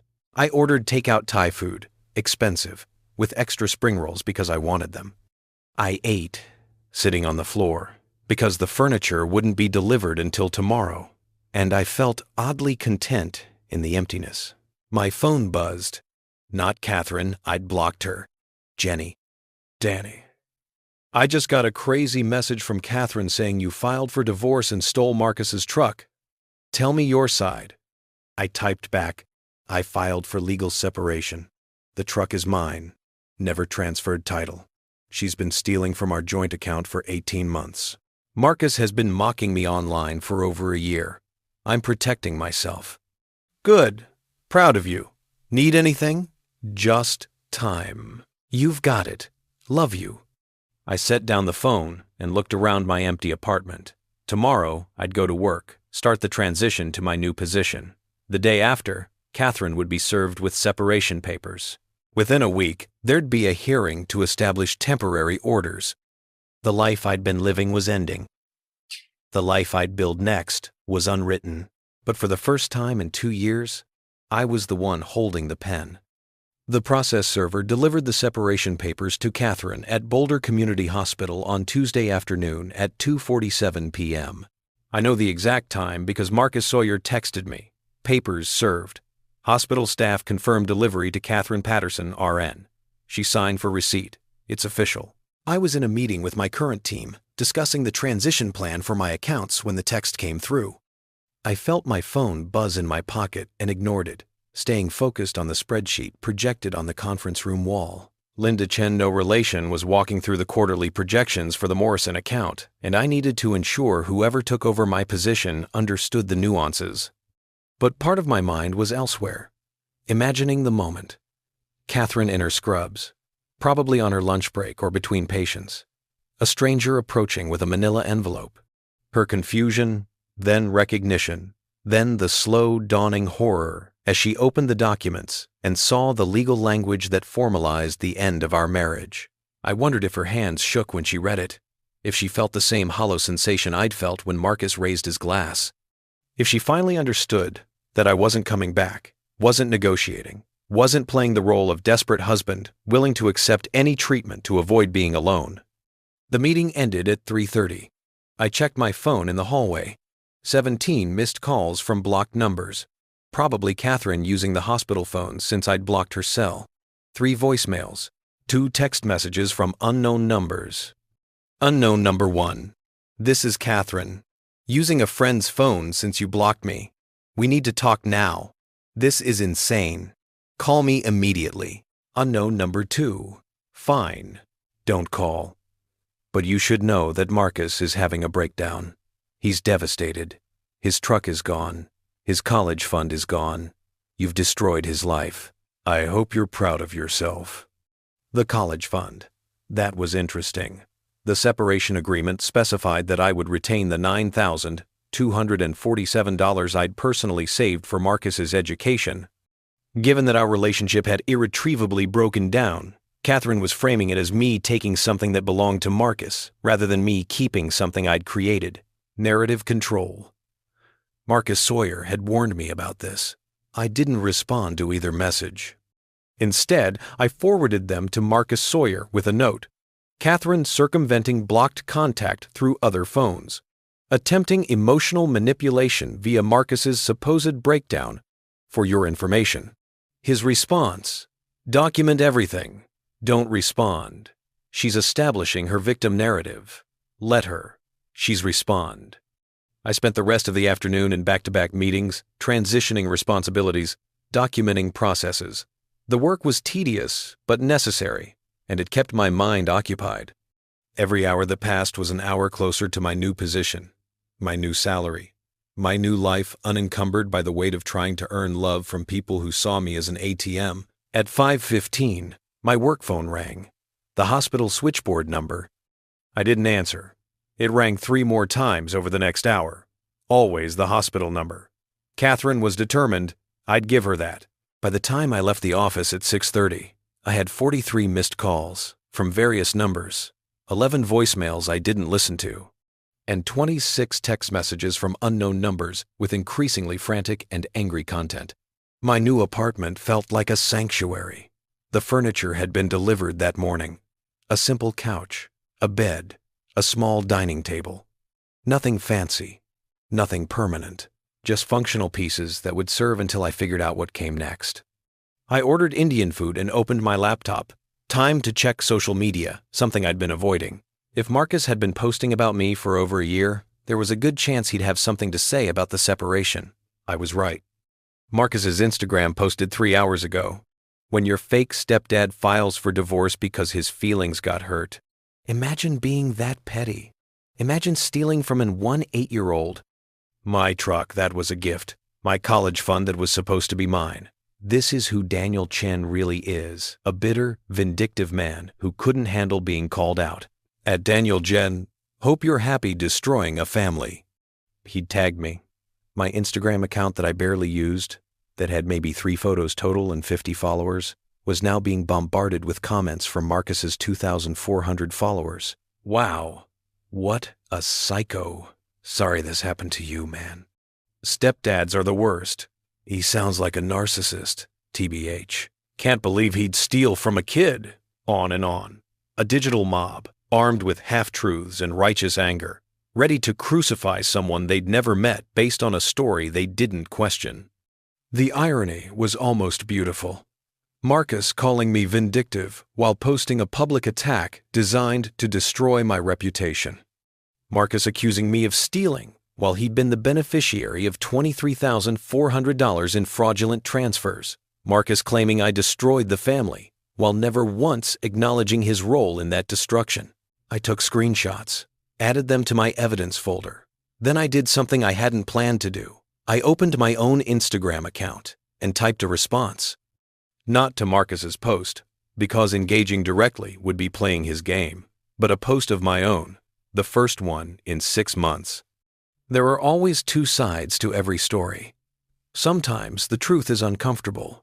Sometimes the people we try hardest to love are the ones most willing to betray that love. I'm done being silent about my own experience. More to come. Vague, mysterious, not directly attacking anyone, but clearly referencing the situation. I posted it and watched the reactions roll in.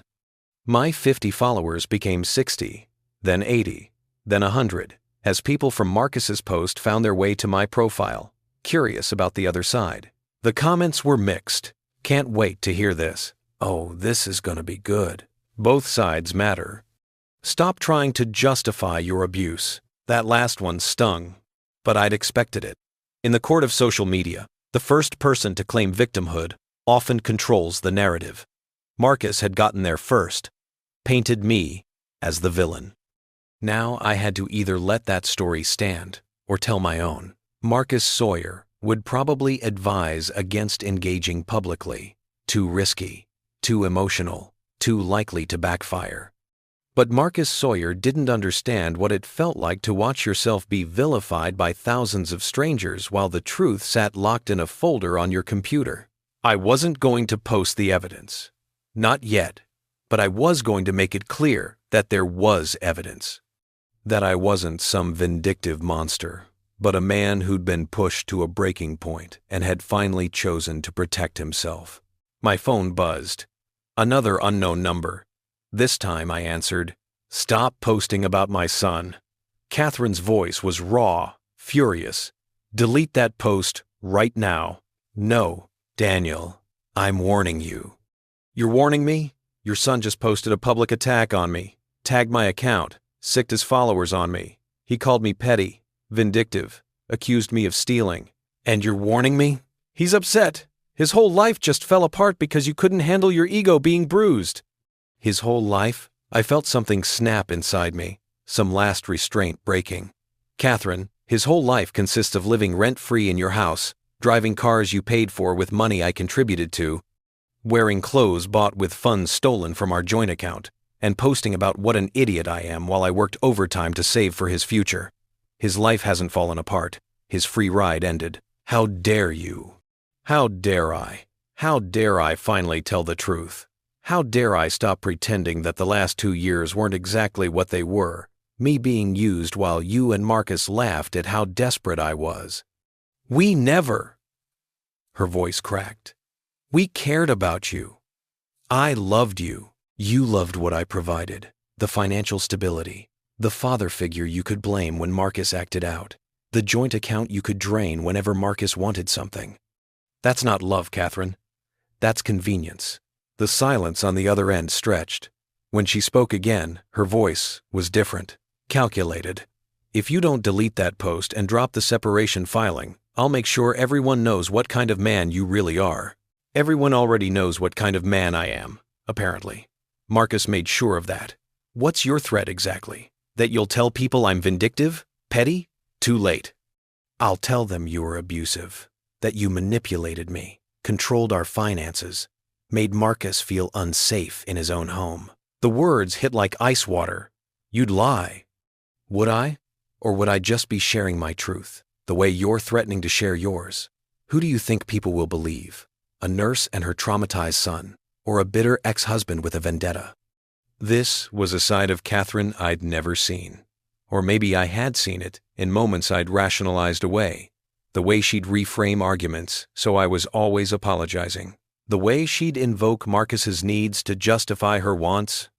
The way she'd painted herself as the perpetual victim of circumstance, her ex-husband's abandonment, her financial struggles, her son's difficult behavior. She was threatening false accusations, abuse, manipulation, things that could destroy my career, my reputation, my entire future. "If you make false allegations," I said quietly, "my lawyer will bury you. We have documentation, financial records, social media posts, text messages. Everything proves the opposite of what you're threatening to claim." Documentation can be interpreted lots of ways, not when it's as clear as what I have. But go ahead. Make your accusations. My lawyer is looking forward to deposing you under oath. Another silence. Then, "You've changed. You're not the man I married." "You're right. I'm not desperate anymore." That's what changed.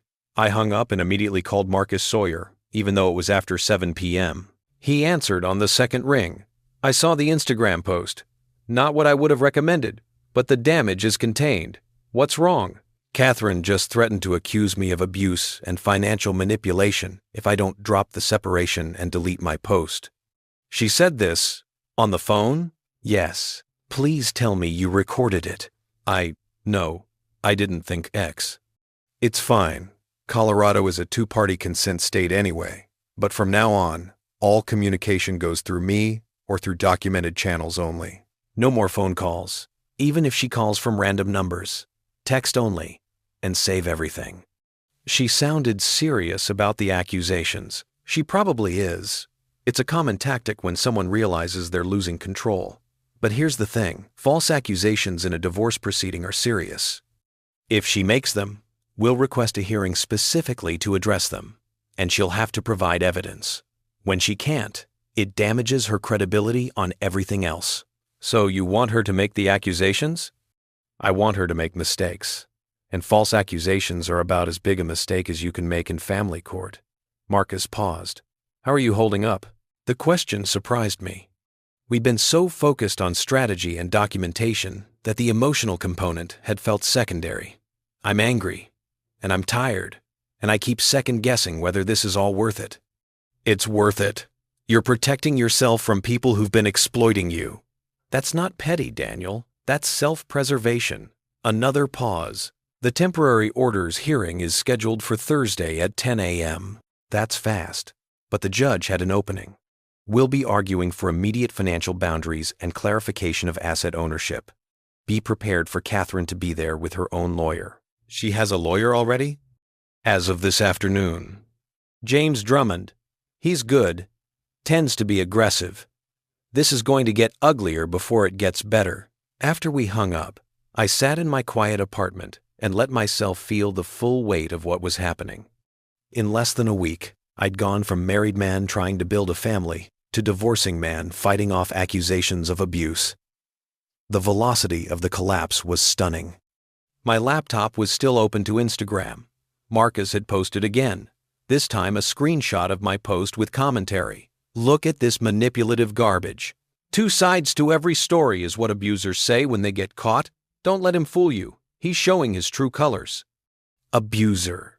He'd actually used the word, planted it in the minds of his followers so that when Catherine made her accusations, there'd already be a foundation of belief. They were coordinating, planning, building their narrative to counter mine. Good. Let them. Because while they were posting on Instagram and making threats, I was documenting everything. Every post, every message, every phone call.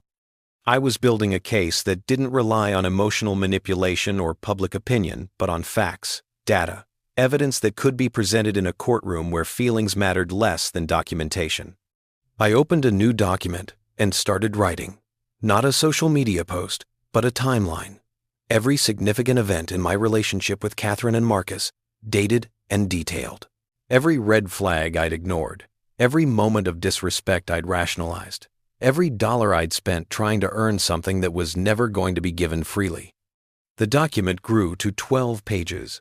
12 pages of 2 years condensed into bullet points and dates. Reading it all at once was devastating. How had I not seen it? How had I let it continue for so long?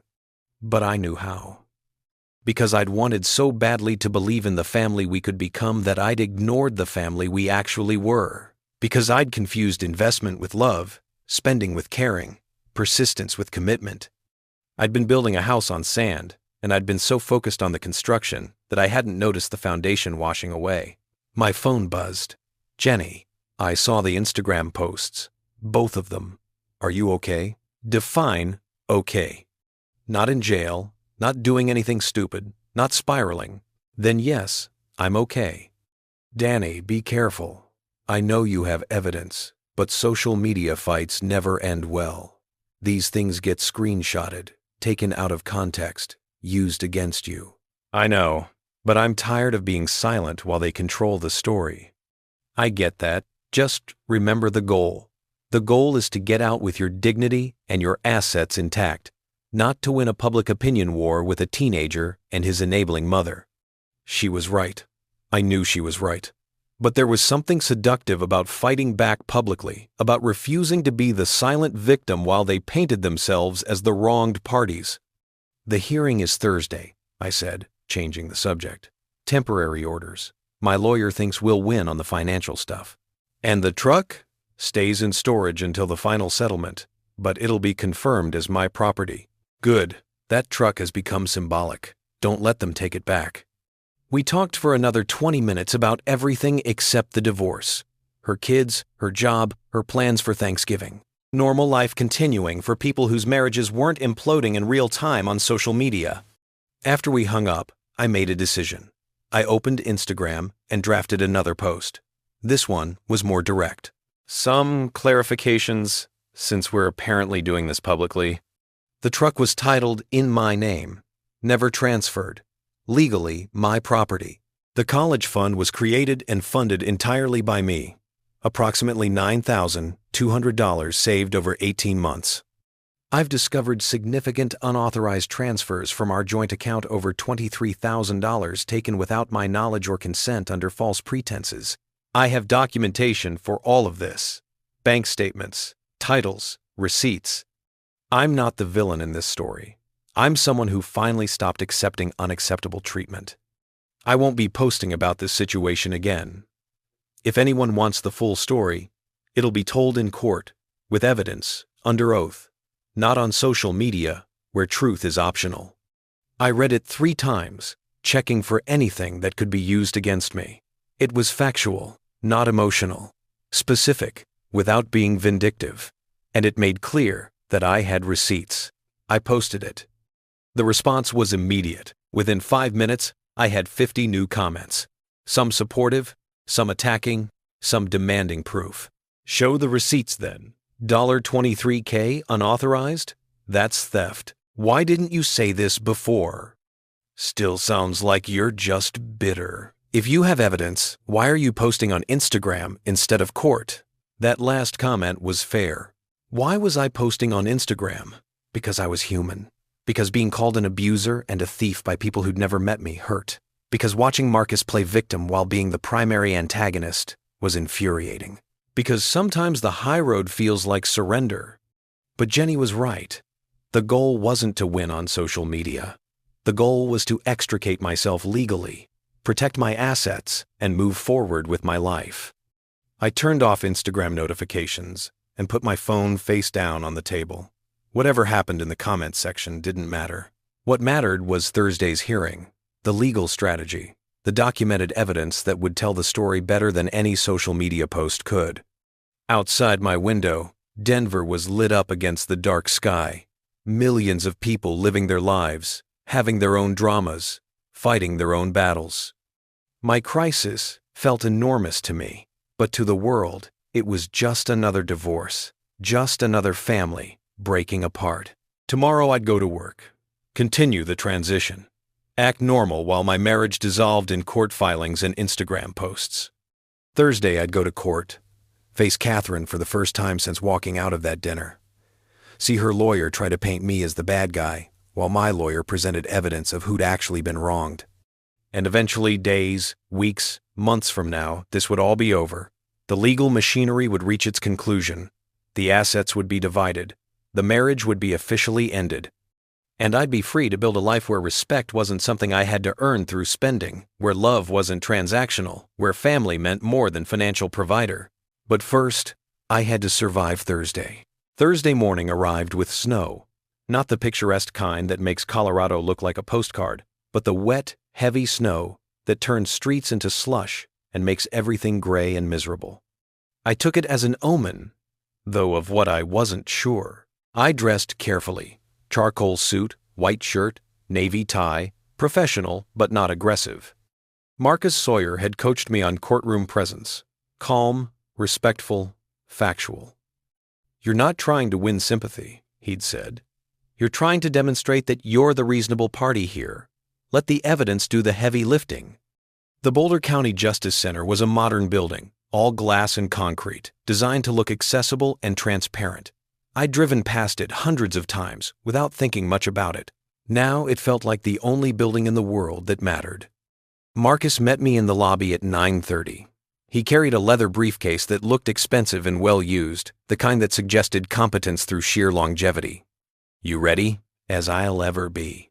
Catherine arrived 10 minutes ago with Drummond. She looked. He paused, choosing his words, distressed, red-eyed. Like she's been crying. She probably has been. Probably. And she'll want the judge to see it. The wronged wife, devastated by her husband's cruelty. Remember, don't react to it. Don't look angry or defensive.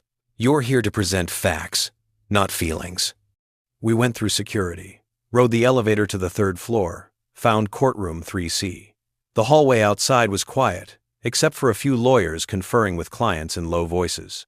The justice system grinding forward, one broken relationship at a time. Catherine was sitting on a bench near the courtroom doors. She looked smaller than I remembered, hunched into herself, wearing a navy dress that made her look professional and vulnerable simultaneously. Her lawyer, James Drummond, stood beside her 50-ish gray at the temples, the kind of polished appearance that cost money. He was talking to her in quiet tones, probably running through strategy. She looked up when we approached. Our eyes met for the first time since I'd walked out of that dinner 5 days ago. 5 days that felt like months. Her eyes were red. Marcus had been right about that. But there was something else there, too. Anger, yes. Hurt, maybe. But also calculation. The look of someone who'd prepared for battle. "Daniel," she said, her voice breaking slightly. "Please, can we talk? Just for a minute?" Drummond put a hand on her arm. "Catherine, I advised you. I don't care.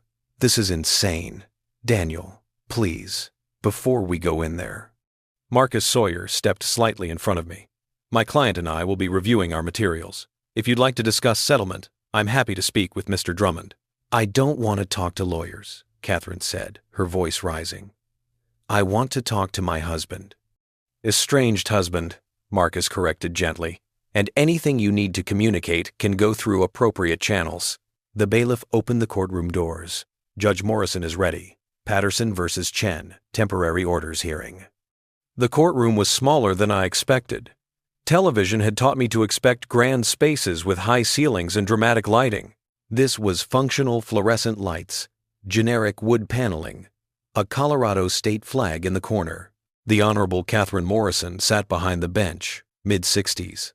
Gray hair pulled back, reading glasses perched on her nose as she reviewed documents. We took our positions, Catherine and Drummond on the left, Marcus and me on the right, the geometry of dissolution. Judge Morrison looked up. "This is a hearing for temporary orders in the matter of the marriage dissolution of Catherine Ann Patterson and Daniel James Chen. I've reviewed the filed documents." "Mr. Sawyer, you're representing Mr. Chen?" "Yes, Your Honor." "And Mr. Drummond for Miss Patterson?" "That's correct, Your Honor." "All right.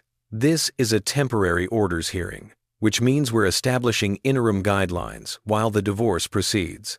We're not relitigating the marriage or assigning blame. We're making practical decisions about assets, finances, and living arrangements. Everyone clear?" We all nodded. "Good. Let's start with the primary disputes as I understand them, Mr. Chen has filed for legal separation, requesting division of shared assets and reimbursement for unauthorized withdrawals from joint accounts. Miss Patterson contests the characterization of these withdrawals as unauthorized and disputes Mr. Chen's claim to certain property. Does that sum it up?" Drummond stood. "Your Honor, if I may, this case involves far more than a simple property dispute. My client has been emotionally devastated by Mr. Chen's sudden abandonment. He walked out on his stepson's 18th birthday party over what amounts to a teenage joke and has since taken actions deliberately designed to cause maximum pain to both Miss Patterson and her son." "Your Honor," Marcus stood smoothly. "My client didn't abandon anyone. He removed himself from an abusive situation in which he was publicly humiliated while family members laughed. He then discovered extensive financial deception and took lawful steps to protect his assets." Judge Morrison held up a hand. "Gentlemen, save the narratives for trial. Right now, I want to hear about specifics. Mr. Sawyer, let's start with the vehicle in question." "I see it's a 2024 Ford F-150, purchased by Mr. Chen, but allegedly given as a gift to Miss Patterson's son Marcus." Marcus opened his briefcase, pulled out a folder. "Your Honor, I have here the title to the vehicle, registration, and insurance documents. All list Daniel Chen as the sole owner." The vehicle was purchased on November 10th with the intention of gifting it to Marcus Patterson at his birthday party on November 16th. However, the title was never transferred, and ownership was never legally conveyed. The intent was clear. Drummond interjected. The vehicle was presented to the boy with a bow on it, birthday card attached. Witnesses will testify that Mr. Chen said it was Marcus's truck. Intent doesn't transfer ownership, Marcus countered. A gift isn't complete until delivery and acceptance. In the case of a vehicle, that requires title transfer. Before that transfer could occur, Marcus Patterson made a toast at dinner referring to Mr. Chen as my idiot, fake dad trying to buy respect with money. The family laughed. Mr. Chen left. The gift was never completed. Judge Morrison made a note. So legally, the truck remains Mr. Chen's property.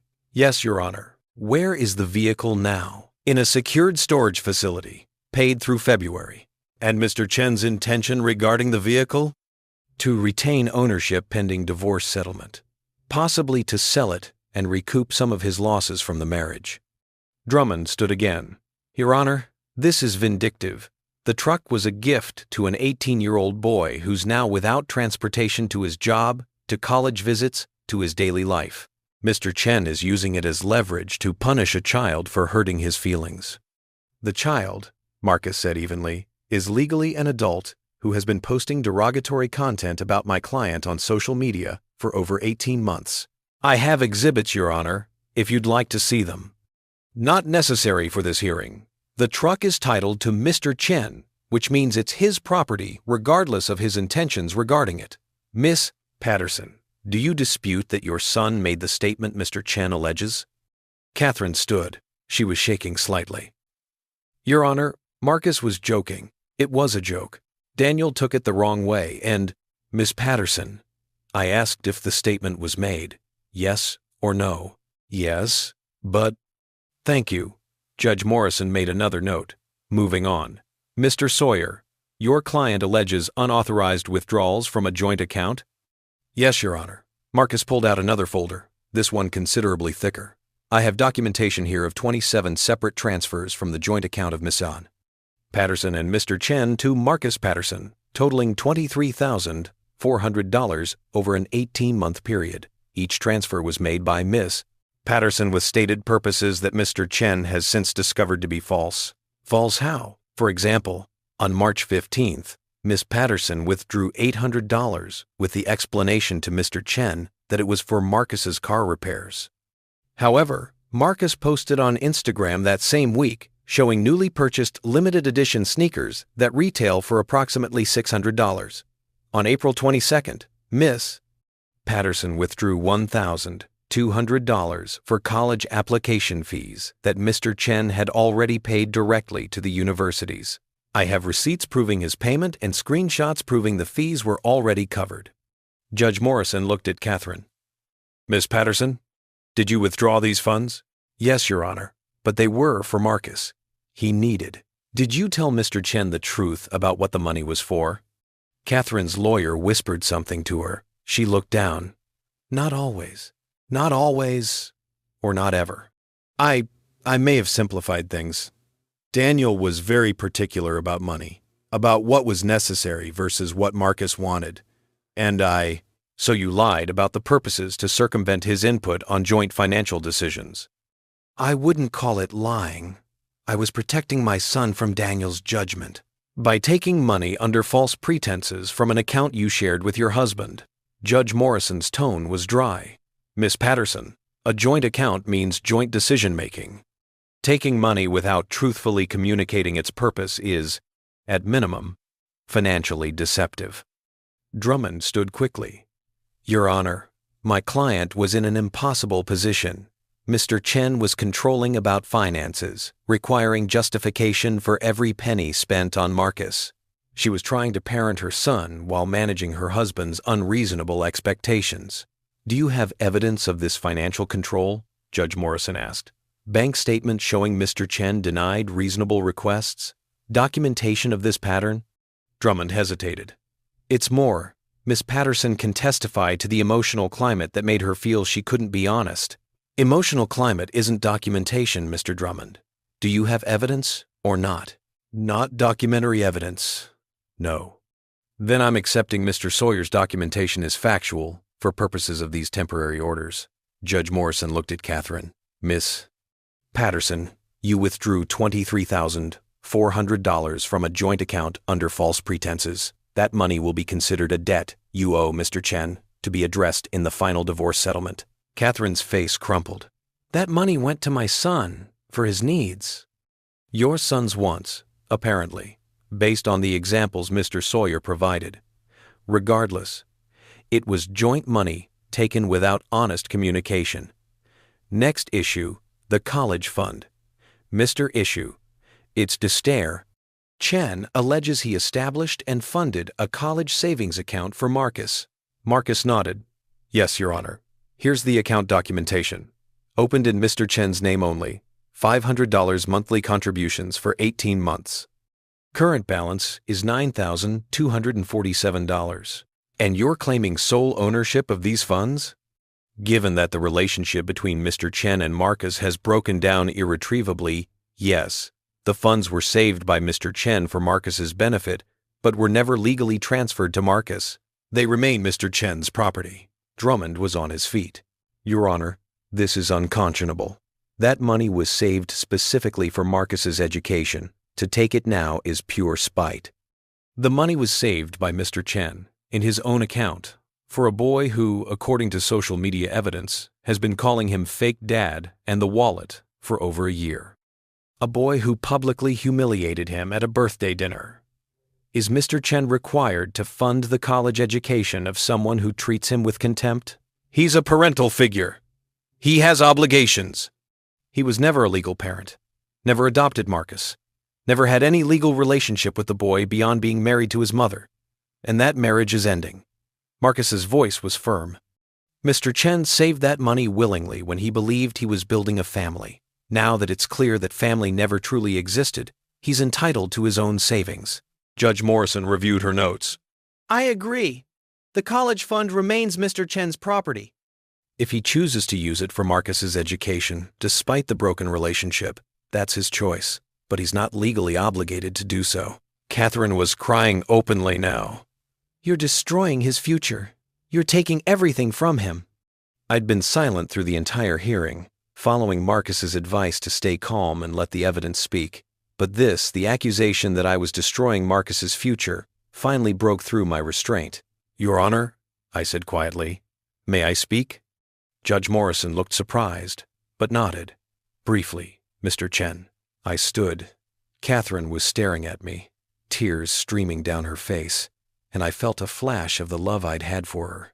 The love that had made me try so hard, sacrifice so much, believe so deeply in something that was never real. Marcus's future isn't destroyed, I said. He's 18, healthy, intelligent. He has opportunities. What he doesn't have is my money anymore. But he never should have had it in the first place, not the way he got it, through deception and manipulation. I worked overtime for months to afford that truck, ate ramen for lunch, skipped my own birthday, because I wanted to be a good father figure, because I loved Catherine and wanted to love her son. My voice cracked slightly. I steadied it. But you can't love someone into respecting you. You can't buy your way into being family. I learned that when Marcus raised his glass and told the truth about how he sees me. I'm just the wallet, the fake dad, the idiot trying too hard. Catherine was shaking her head. That's not... It is, though, Your Honor. I have screenshots of over 20 Instagram posts where Marcus mocks me, calls me fake, jokes about my money. Catherine follows his account. She saw every single one. She knew how he felt. And let me keep trying, keep spending, keep hoping that the next gesture would be the one that made me real to them. The courtroom was silent, except for Catherine's quiet crying. I'm not taking Marcus's future, I continued. I'm taking back mine, the future where I'm not defined by how much I can provide, where respect isn't transactional, where family means more than financial support. I sat down. My hands were shaking. Marcus gave me a small nod of approval. Judge Morrison took off her reading glasses. Mr. Chen, I appreciate your candor. Miss Patterson, I understand this is difficult, but the facts are clear. Your son made cruel statements in public. You took money under false pretenses. Mr. Chen has every right to protect his assets and his dignity. She put her glasses back on, made a final note. Here are my temporary orders. The 2024 Ford F-150 remains the property of Daniel Chen.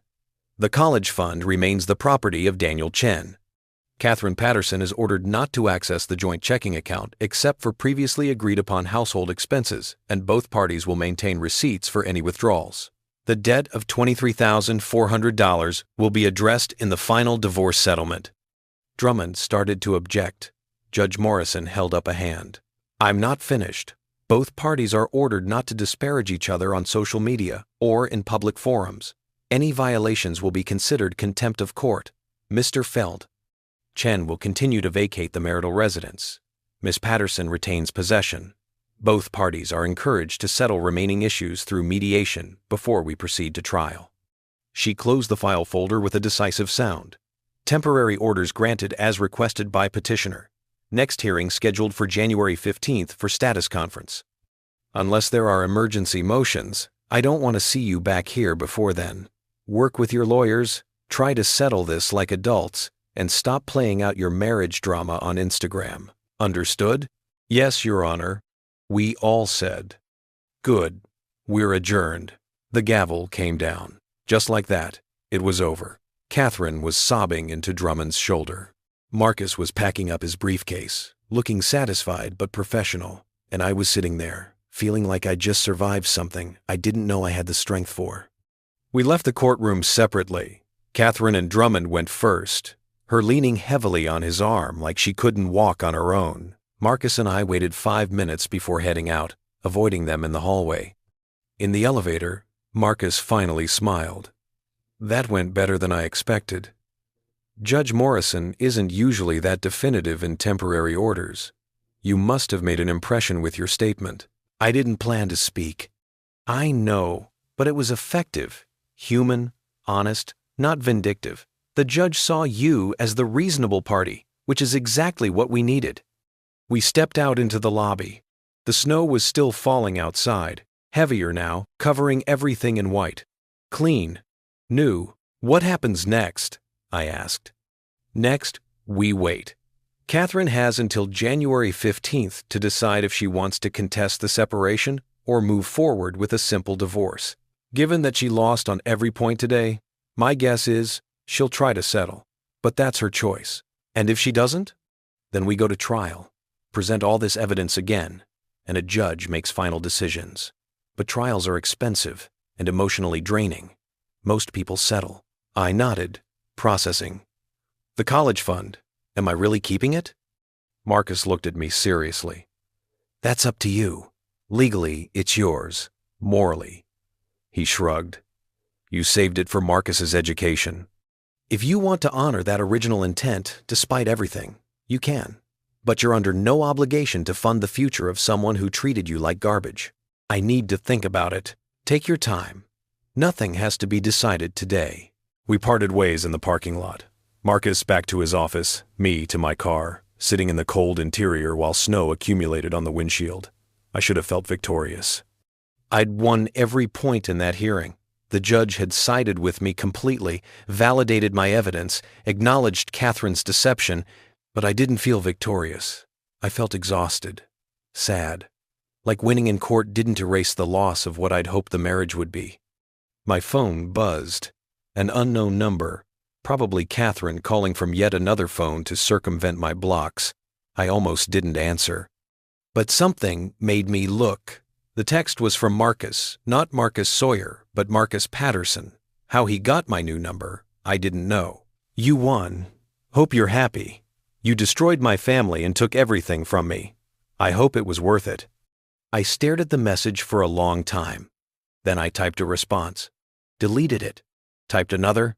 Deleted that too. Finally, I wrote, I didn't destroy your family. I just stopped pretending to be part of it.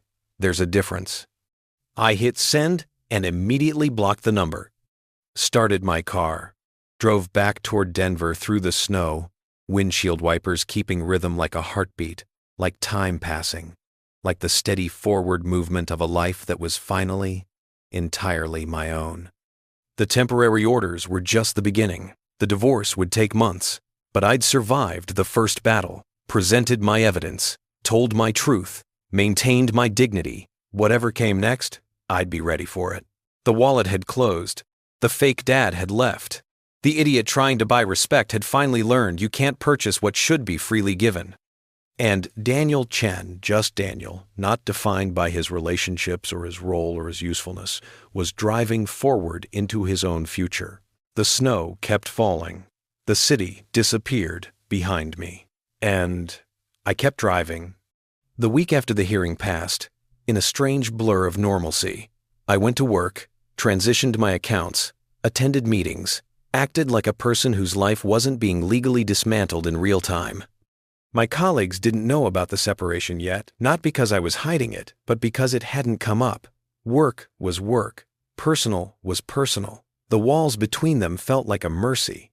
On Friday afternoon, Gordon Griffith called me into his office. "Close the door," he said, which was never a good sign. I closed it. "I heard through the grapevine that you're going through a divorce." He held up a hand before I could respond. "Don't worry about the source. People talk. What I want to know is, does this affect your ability to start the new position on December 8th? No. If anything, it makes it easier. No family obligations to navigate." Gordon studied me for a moment. "You doing okay?" The question surprised me. Gordon wasn't known for emotional intelligence or personal concern. He was known for results, efficiency, and an almost sociopathic focus on business outcomes. "I'm surviving," I said honestly. "Good, because I need you sharp, not spiraling. This position is high pressure, high visibility. You'll be representing the firm to clients worth millions.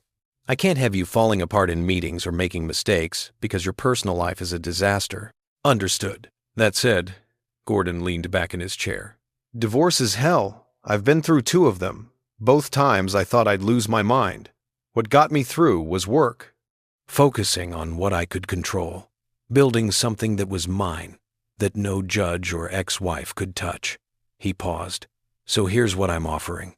You need time off for court dates or lawyer meetings? Take it. No questions asked. But when you're here completely. Present. Focused. Can you do that?" "Yes." "Good. Because I believe in you, Chen. I wouldn't have offered this position if I didn't. Don't make me regret it." I left his office feeling something I hadn't felt in days valued. Not for what I could provide financially or emotionally, but for my actual skills, my competence. The work I did that had nothing to do with relationships or family or trying to earn love through sacrifice. That evening, I went to the storage unit. I hadn't seen the truck since storing it there, and some part of me needed to verify it was real. That I hadn't imagined the whole thing, the bow, the toast, the humiliation that had started this entire cascade. The storage facility was nearly empty at 6 p.m. on a Friday. My footsteps echoed in the concrete corridor as I walked to Unit 247. I unlocked it, pulled up the door. There it sat, the 2024 Ford F-150, midnight blue, gleaming under the fluorescent lights. $47,000 of metal and glass and intention. The red bow was gone. I'd removed it before storing the truck, but I could still picture it there, absurd and hopeful. I opened the driver's door and sat in the leather seat. The new car smell was still strong. The dashboard was pristine. Everything was exactly as it had been when I drove it off the dealer's lot 3 weeks ago, full of excitement about surprising Marcus, about finally breaking through the wall between us. What an idiot I'd been. But sitting there in that truck, in the quiet storage unit, I didn't feel like an idiot anymore. I felt like someone who'd tried, someone who'd believed in something good and been disappointed, but who'd had the strength to walk away when the truth became undeniable. The steering wheel was cold under my hands. I turned the key, the engine started smoothly, perfectly, and just sat there listening to it purr. $47,000. 3 months of overtime. Countless sacrifices. Marcus Sawyer had suggested I sell it, use the proceeds to offset my losses. That made financial sense. The truck would fetch maybe $42,000 on resale, which would cover half the money Catherine had stolen, though legally it was a debt, not theft. It would be practical, sensible. But I didn't want to sell it. I wanted to drive it. I wanted to take this symbol of my failed attempt at family and transform it into something else, something mine, not a gift for someone who saw me as an ATM. Not a peace offering to bridge an unbridgeable gap, just a truck, my truck. I drove it out of the storage unit, down the darkening streets of Denver, toward the mountains. The handling was smooth, the acceleration responsive. It drove like the premium vehicle it was, and for the first time since purchasing it, I let myself enjoy that fact. The radio was preset to a country station. I'd set it that way thinking Marcus might like country music, though I had no idea if he did. I changed it to NPR, my station, my preferences. I drove for 2 hours, no destination, just the sensation of movement and autonomy and ownership.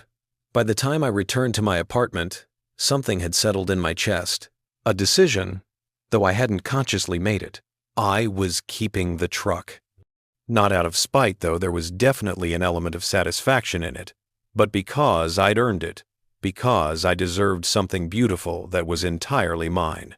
Because letting Catherine and Marcus dictate what I did with my own property gave them power they no longer deserved. Saturday morning, I woke to 17 new Instagram notifications. Against my better judgment, I checked them. Marcus had posted again, this time a long caption with a photo of himself looking dejected, sitting on what I recognized as Catherine's porch steps. Update on my situation. The man who was supposed to be my stepdad won in court yesterday. Kept my truck, kept my college fund, is making my mom pay him back for taking care of me. All because I made a joke at my birthday dinner. One joke, and he destroyed my entire life. I can't afford college now, can't get to my job, can't do anything without the things he took from me, and everyone's acting like I'm the bad guy because I called him out for trying to buy his way into our family.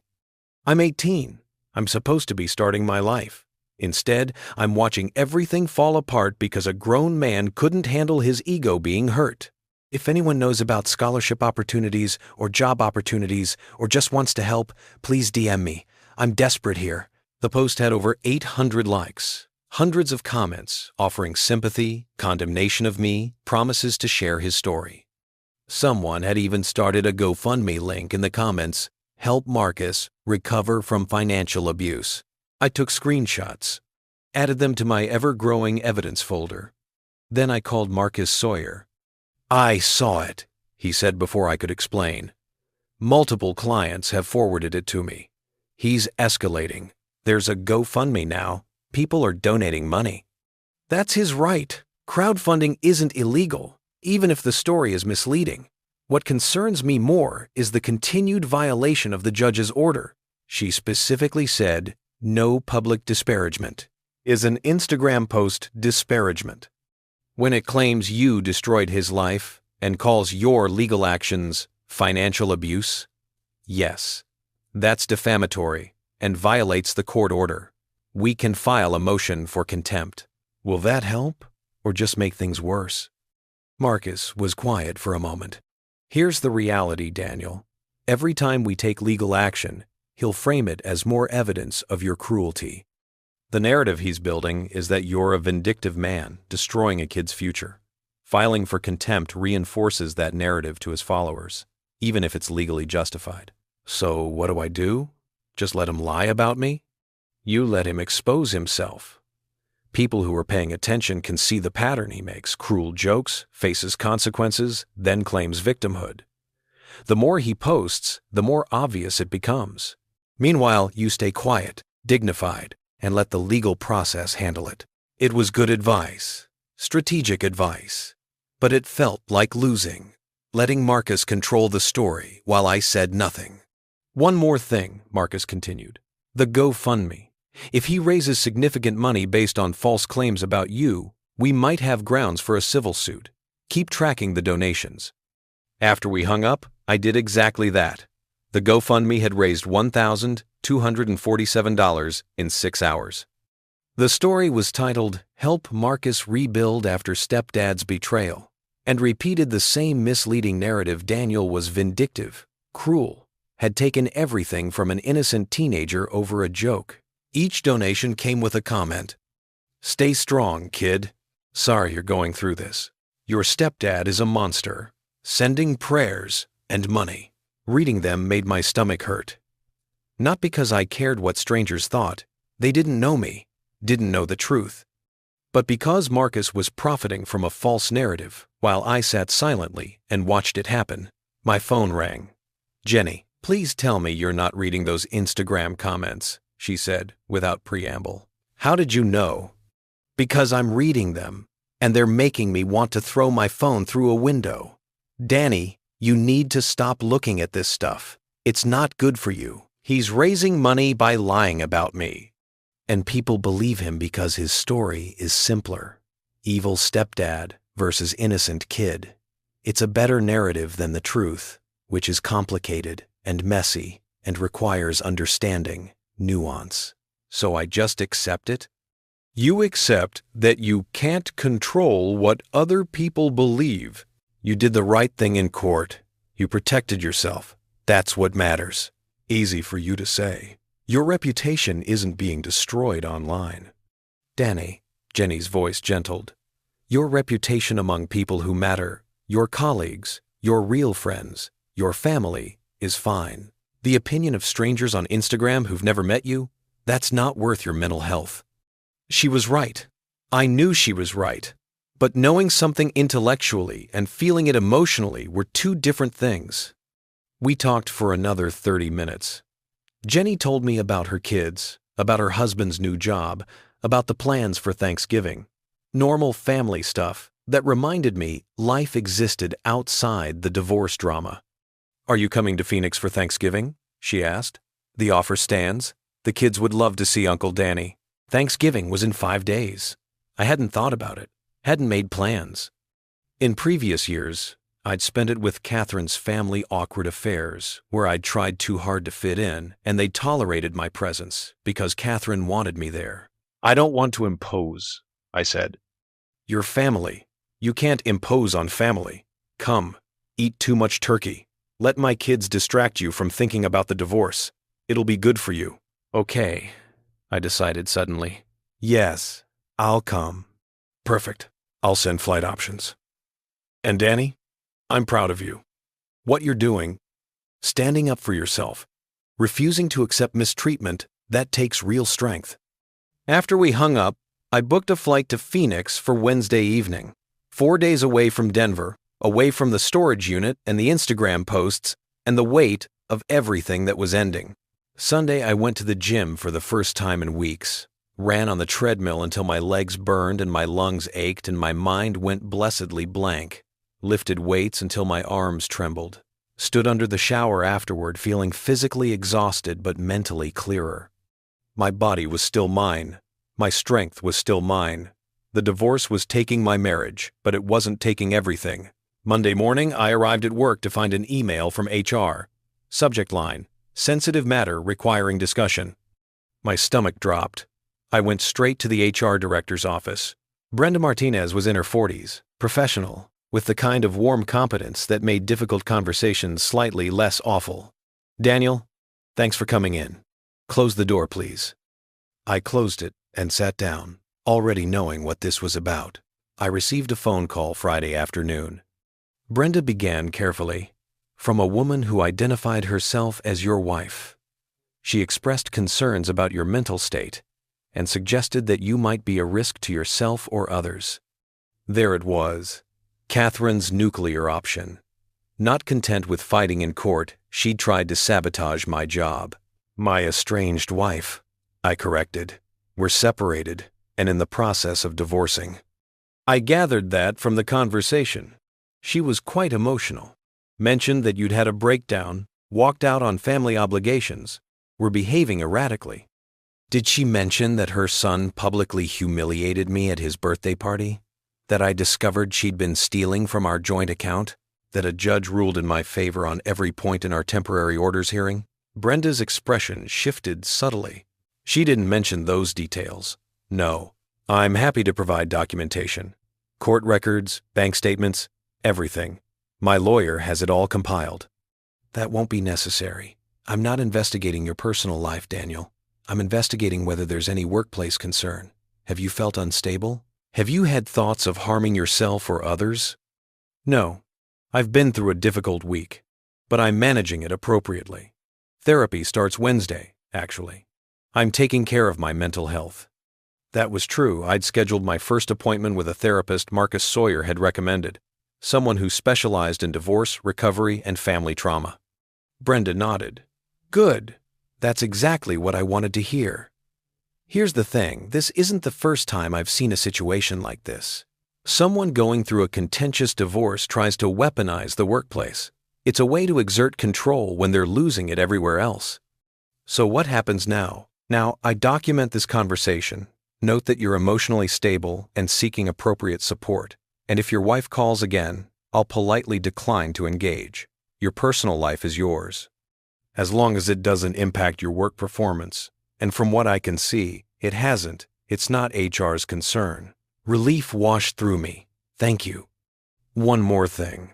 I'm recommending a note in your file that any future calls from Catherine Chen should be immediately forwarded to me, not your supervisor or colleagues.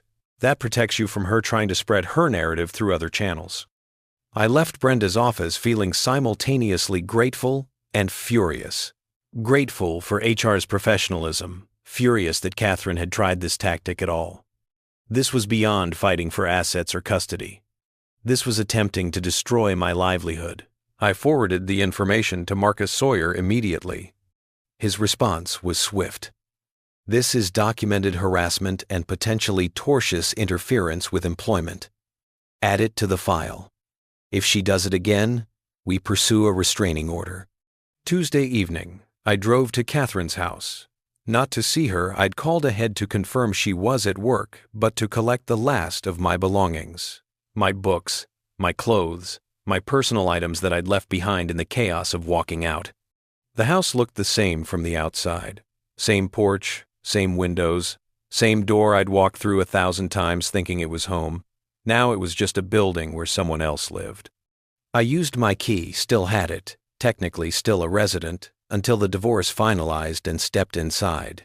The interior was darker than I remembered. No lights on, no signs of life. It smelled different too, though maybe I was imagining it. The absence of belonging turned into scent. My stuff was exactly where I'd left it. Books on the shelf in the living room, clothes in the closet we'd shared, my electric toothbrush still in the bathroom. Like I'd just stepped out for the day rather than ended a marriage.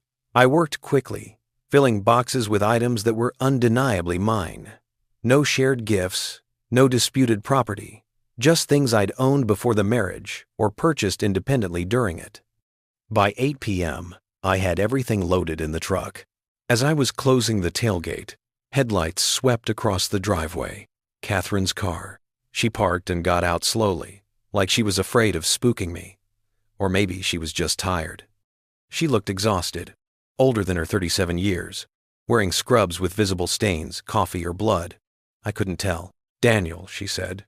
Just my name, nothing else. I called first. Made sure you wouldn't be home. I left work early. Wasn't feeling well. She looked at the boxes in the truck bed, taking everything that's mine, legally or emotionally. I didn't answer that. Instead, I pulled the house key off my keyring and held it out. I won't be coming back. She took the key, her fingers brushing mine briefly. The contact felt wrong, like touching a stranger who vaguely resembled someone I used to know.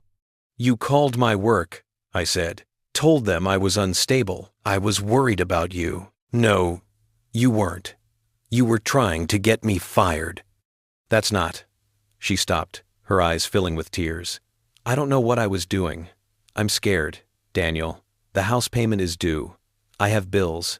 Marcus needs to get a job and pay for his own wants. You need to budget within your means. That's not my problem anymore. It was your problem when you married me, when you promised to be a family. I promised to be a family with people who treated me like family. You and Marcus treated me like an ATM. That's not what I signed up for. We made mistakes, she said, and her voice was desperate now. But we can fix them. Marriage is work, Daniel. You can't just quit when things get hard. I'm not quitting because things got hard. I'm leaving because they were never right to begin with. I just didn't see it. So that's it? 2.5 years? Gone? 2.5 years of me trying to earn something you were never going to give. Yeah, gone. I climbed into the truck. Catherine was still standing there in the driveway, crying, looking small and lost. Part of me wanted to comfort her. That part had been trained through 2 years of managing her emotions, of being responsible for her happiness, of believing that if I just tried harder, everything would be okay. But I was done listening to that part. I backed out of the driveway, leaving her standing there. In my rearview mirror, I watched her get smaller, the house get smaller, the entire life I'd tried to build fade into distance and darkness. By the time I reached my apartment, my hands had stopped shaking. I carried the boxes upstairs, unpacked my books onto new shelves, hung my clothes in a closet that was entirely mine. Each item found a place in this new space, this new life I was building from the wreckage of the old one. My phone buzzed. A text from Marcus Sawyer. Catherine's lawyer called. She wants to discuss settlement. Willing to accept the separation terms if you agree not to pursue the $23,400 debt. Thoughts? I sat on my couch, in my apartment, in my life, and considered it. $23,400, a significant sum. Money she'd stolen through deception. Money a judge had ruled she owed me. But pursuing it would mean more hearings, more conflict, more months of being entangled with people I was trying to leave behind. It would mean watching every penny get documented and litigated. It would mean Catherine could keep playing victim, claiming I was bankrupting her. Or I could let it go, take the loss, move forward. I typed back, agree to settlement on one condition. I keep the truck, the college fund, and she signs a non-disparagement agreement that includes Marcus. No more social media posts. No more calling my work. They want to move on? Fine. But silently, I'll propose it. My guess is she'll accept. She can't afford to keep litigating. Then, let's end this. I set down my phone and looked around my apartment. Small, temporary, mostly empty. But mine, outside, Denver sparkled in the night. Millions of lives being lived, of futures being built, of people starting over. I was one of them now, and for the first time in 2 years, that felt like enough. Phoenix was warm. That was the first thing I noticed stepping off the plane Wednesday evening. Actual warmth, dry desert air that felt like permission to breathe after weeks of Colorado cold. Jenny was waiting at baggage claim with her youngest daughter Emma, who was 7 and had no concept of adult drama. Uncle Danny. Emma launched herself at my legs. Pure, uncomplicated affection from someone who loved me without conditions or expectations. Jenny hugged me next. Hard. You look better than I expected. Thanks. I think. I mean it. I thought you'd be a disaster. But you look focused. The drive to her house in Scottsdale was filled with Emma's chatter about school, her friends, the turkey she'd helped brine. Jenny's husband Mark greeted me at the door with a beer and a knowing nod, the universal male acknowledgement that sometimes life was terrible and words weren't necessary. Thanksgiving morning, I woke in Jenny's guest room to the smell of coffee and the sound of children arguing about whose turn it was to set the table. Normal family chaos. The kind I'd tried to create with Catherine and Marcus, except this version was real. Messy, but genuine. Jenny found me in the kitchen at 8 a.m. Settlement came through last night, she said, checking her phone. Your lawyer texted me since you weren't answering. Catherine signed. It's done. Done. The word felt too small for what it meant. My marriage was over. 7 months official, 2.5 years total, reduced to signatures on legal documents. How do you feel? Jenny asked. Relieved. Sad. Both. That's allowed. Being right doesn't mean it doesn't hurt. We spent the day cooking turkey, stuffing, 3 kinds of pie. Mark's parents came over, and his brother's family, and suddenly the house was full of people who knew about the divorce but didn't make it the center of conversation. They asked about my new job, my plans, my life moving forward. They treated me like someone with a future, not just a past. At dinner, We went around the table saying what we were grateful for. Emma was grateful for her new bike. Mark's mother was grateful for her health. Jenny was grateful for family. When it came to me, I paused. What was I grateful for? I'm grateful, I said slowly, for learning the difference between what I thought I wanted and what I actually needed. For finding out I'm stronger than I believed. For people who love me without requiring me to earn it. Jenny's eyes got shiny. Emma asked if she could have more cranberry sauce. Life moved on. Friday morning, my phone buzzed. Final settlement executed. Divorce will be final in 91 days per Colorado law. Congratulations on your freedom. I stood on Jenny's back patio, looking at the desert sunrise, and felt something shift in my chest. Not happiness exactly, but peace. The acceptance that this chapter was ending and the next one was mine to write.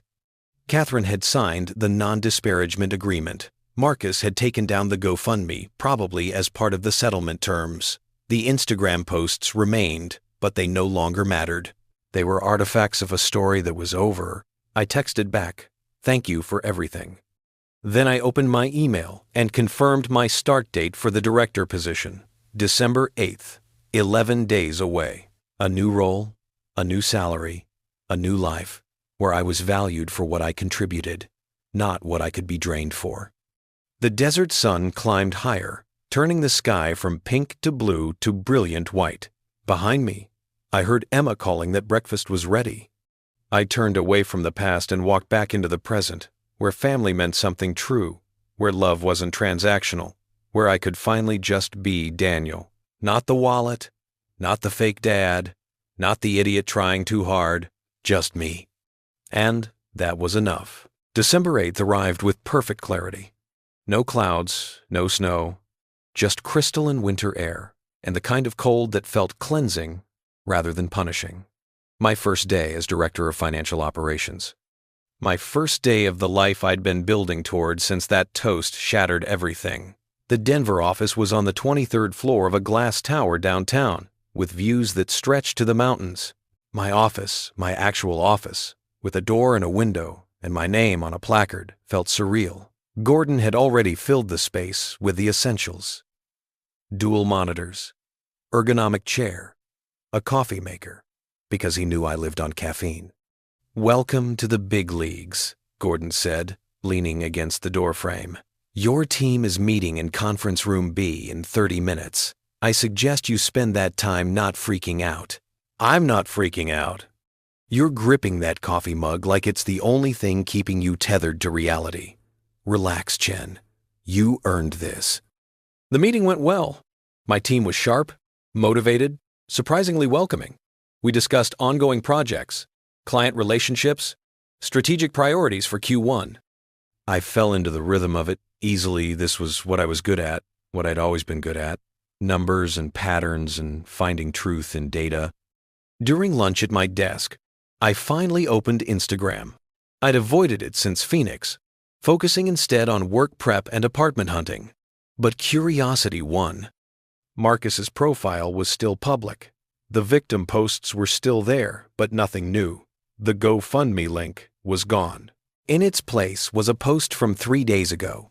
A photo of Marcus wearing a name tag that said GameStop Employee of the Month. The caption, "New chapter.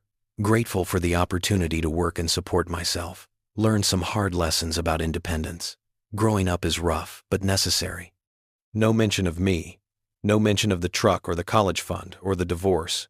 Just a young man in a retail job, trying to move forward. I felt nothing.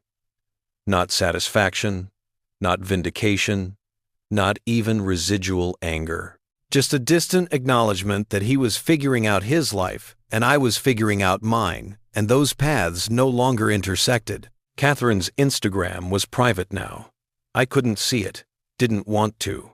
That door was closed. My work phone rang. Gordon's extension. Chen, my office. Now, I walked down the hall wondering if I'd somehow screwed up already. But Gordon was smiling when I entered, and standing next to him was a woman in her 50s, elegant in a way that suggested money without flaunting it. "Daniel Chen, meet Patricia Morrison, She's CEO of Morrison Enterprises, one of our largest clients. Patricia, this is the financial analyst I've been telling you about. We shook hands. Her grip was firm. Gordon speaks highly of you. Says you're the best pattern recognition analyst he's ever worked with. Gordon exaggerates. Gordon doesn't exaggerate about business. He was telling me about your work on the Brennan account restructuring. Saved them $3 million in the first year? $3.2 million, actually. I want that kind of thinking applied to Morrison Enterprises. We're expanding into 3 new markets next quarter. I need someone who can forecast pitfalls before we hit them. Gordon says that's you. I glanced at Gordon, who was looking insufferably pleased with himself. I'd be honored to work on your account, Miss Morrison. Patricia. And good. Let's have lunch next week. I'll bring my CFO. You bring your insights. Gordon, send me his availability. She left. I stood there slightly stunned. That, Gordon said, is a $20 million account, and she just basically requested you personally. Congratulations. You're now essential. The rest of the day passed in a blur of meetings, introductions, and the particular chaos of first days. By 6 p.m., my brain was full, and my coffee mug was empty, and I felt more alive than I had in months. I drove home not to the temporary apartment, but to the new place I'd just moved into over the weekend. A 2-bedroom condo in Cherry Creek, modern and clean, and entirely mine.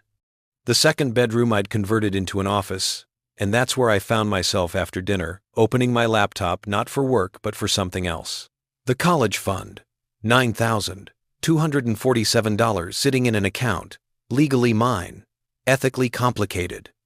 Marcus was working at GameStop, making minimum wage, probably, trying to save for college while paying for his own phone, his own expenses, all the things I'd been covering while he mocked me online.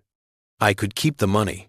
I'd earned it literally, through overtime and sacrifice. The court had confirmed it was mine. No one would blame me. But sitting there in my new office, in my new life, with my new job, and my new freedom, I realized something. I didn't need to keep it. Not for the money, and not to prove a point. The revenge wasn't in keeping what was mine. The revenge was in becoming someone who didn't need revenge. I opened my banking app and set up a new $529 college savings account. Not in my name this time. In Marcus Patterson's name. With me as the custodian until he turned 21. I transferred the full $9,247. Then I drafted an email. Short, simple, true. Marcus, I've transferred the college fund into your name. It was always meant for your education, and that hasn't changed. Use it wisely. This isn't forgiveness, and it doesn't mean I've forgotten. It means I've moved on. You should too. I hope college gives you what it gave me. Perspective, growth, and the chance to become better than you were. Good luck. Daniel. I sent it before I could second-guess myself. Then I sent a copy to Marcus Sawyer with a note. Transferred the college fund to Marcus. He doesn't deserve it, but I don't need it. Consider it my final exit from that story. His response was immediate. You're a better man than most. That took strength. I closed my laptop and walked to the window. Denver stretched out below, lights coming on as darkness fell, each one representing a life being lived. Somewhere, out there, Marcus would read that email. Maybe he'd be grateful. Maybe he'd still resent me. Maybe he'd learn something. Or maybe he wouldn't. It didn't matter anymore. I'd done what felt right, not what felt satisfying. I'd chosen growth over grudges. My phone buzzed. Proud of you, baby brother. First day as director and transferring the college fund? You're kind of amazing. Or kind of stupid. Those aren't mutually exclusive, but you did the right thing. That's what matters. I ordered Thai food and ate it standing at my window, watching Denver breathe and pulse with life. Tomorrow I'd meet with Patricia Morrison's team. Next week, I'd finalize the divorce papers. In 91 days, I'd be legally single. But tonight, I was just Daniel, the director, the brother, the man who'd walked through fire and come out transformed. Not unscathed, I'd carry scars from this. But scars were proof of survival, evidence of healing. The truck sat in my building's garage, midnight blue and beautiful. Mine. The job waited tomorrow, challenging and perfect. Mine. The life ahead was unwritten, full of possibility. Mine. I'd tried to buy my way into a family and learned you can't purchase belonging. But I'd also learned something more important. I didn't need to belong to anyone else's story. I could write my own. And this story? The one starting now? It was going to be good. June in Colorado meant wildflowers and afternoon thunderstorms and air so clean it hurt to breathe. I stood on the deck of my new house, not a condo, an actual house, with a yard and a view of the mountains grilling steaks for Jenny's family. They'd driven up from Phoenix for the weekend to celebrate my official housewarming. "Uncle Danny, can I drive the truck?" Emma asked. "Still too young at 7.5 to understand vehicle laws?" "Ask me again in 9 years," I said, flipping a steak. Jenny appeared with a beer for me, lemonade for herself. "The house looks great, really great. You've built something here." I looked through the glass doors at the interior furniture I'd chosen, art I'd bought, a space that reflected who I was, rather than who I thought I should be. "It feels like mine." "Because it is." She clinked her bottle against mine. "To new beginnings." The divorce had been final for 3 months. Catherine had moved on quickly according to mutual acquaintances I no longer avoided. She was dating someone new. Good for her. I meant that without bitterness. We'd both been trying to force something that didn't fit.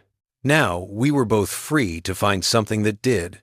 Marcus had enrolled at community college using the fund I'd transferred. He'd sent a text 3 weeks after receiving it. "Thank you. I'm sorry.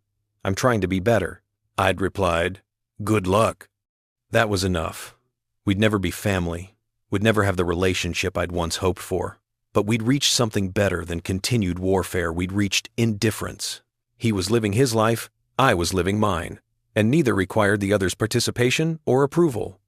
My phone buzzed. A text from Gordon.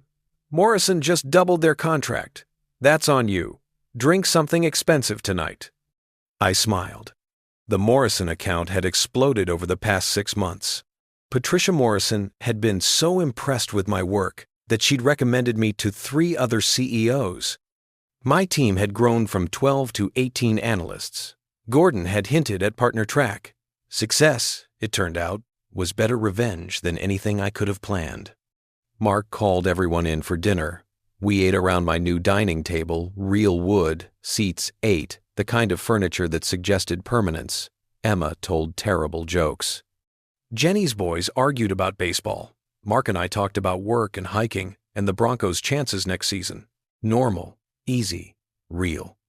After they left Sunday afternoon, I cleaned up and found myself in the garage, looking at the truck. I'd driven it all winter, through snow and slush and salt. It had taken me to work, to the mountains, to IKEA, more times than I could count. It was no longer a symbol of anything except reliable transportation. But sometimes, standing in the quiet garage, I'd remember that November night. The bow, the toast, the laughter, the moment everything shattered, and I'd feel grateful for it. Not grateful for the pain, but grateful for the clarity, for learning the difference between investment and love, between generosity and enabling, between family and people who tolerated your presence. I'd learned I could survive betrayal and humiliation, that I was strong enough to walk away from comfort into uncertainty, that choosing myself wasn't selfish, it was necessary. Monday morning, I drove to work in the truck, windows down, music loud. Patricia Morrison was waiting in my office with coffee and croissants from that expensive place downtown. "Good morning, Director Chen. I have a proposal." 3 hours later, I walked out of her office with a new title, VP of Financial Strategy for Morrison Enterprises, and a salary that made my previous promotions look modest. She wanted me to join her company full-time, build a department from scratch, have equity in something I helped create. I told her I needed to think about it. She gave me 2 weeks. That evening, I drove up to the mountains, parked at the overlook where I'd sat that first night, when I was still married and lost and desperate for some kind of answer. The city spread below, just like it had then. But I was different now. Stronger, clearer, free. My phone had one unread email. From Marcus Patterson. Subject line: Thank you. I opened it. Daniel: I graduated today. Associate's degree in business. Dean's list: using the money you gave me to transfer to a 4-year school in the fall. My mom says I should let the past be the past. But I needed to tell you, I was wrong. About everything. You tried to be there for us, and I made you the enemy, because it was easier than accepting my real dad didn't want me. I used you. Mom used you. We treated you like an ATM because you let us, and because we were selfish enough to let you. You were never fake. You were the realest thing in our lives, and we couldn't see it. I don't expect forgiveness. I don't expect anything. I just wanted you to know I understand now, and I'm trying to be someone who deserves second chances, even if I never get one from you. Thank you for the college fund. Thank you for trying. Thank you for being better than we deserved. Marcus. I read it twice, felt the old hurt stir, then settle. He was right, he didn't get a second chance with me. That door was closed, but I was glad he'd learned something. Glad the money had helped him grow. Glad this story had an ending where everyone survived, even if they survived separately. I didn't reply. There was nothing more to say. Instead, I took a photo of the view, mountains and sky and city lights beginning to twinkle as sunset approached. Posted it on Instagram with a simple caption: 6 months ago, my life fell apart. Today, it's better than I ever imagined. Sometimes, the best thing that can happen is everything ending so something real can begin. The responses rolled in. Friends, colleagues, people I'd lost touch with during the marriage, all of them celebrating with me, for me. Gordon commented, "Damn right. Also check your email. Partnership paperwork waiting. So proud of you I could burst. Love you, baby brother." And buried in the comments, from an account I didn't recognize, "Good for you, man. You deserved better. M." Marcus had seen it, read it, acknowledged it, then let me go. I drove home to my house, my life, my future. The truck hummed beneath me, no longer a symbol of failure, but a reminder of survival, of the day I chose dignity over desperation, of the moment I finally became myself. The wallet was gone. The fake dad had disappeared. The idiot trying to buy respect had learned you can't purchase what matters. But Daniel Chen? He was just getting started. And the best revenge of all wasn't proving them wrong or making them hurt or getting even. The best revenge was being happy. Truly, completely, undeniably happy. Without them,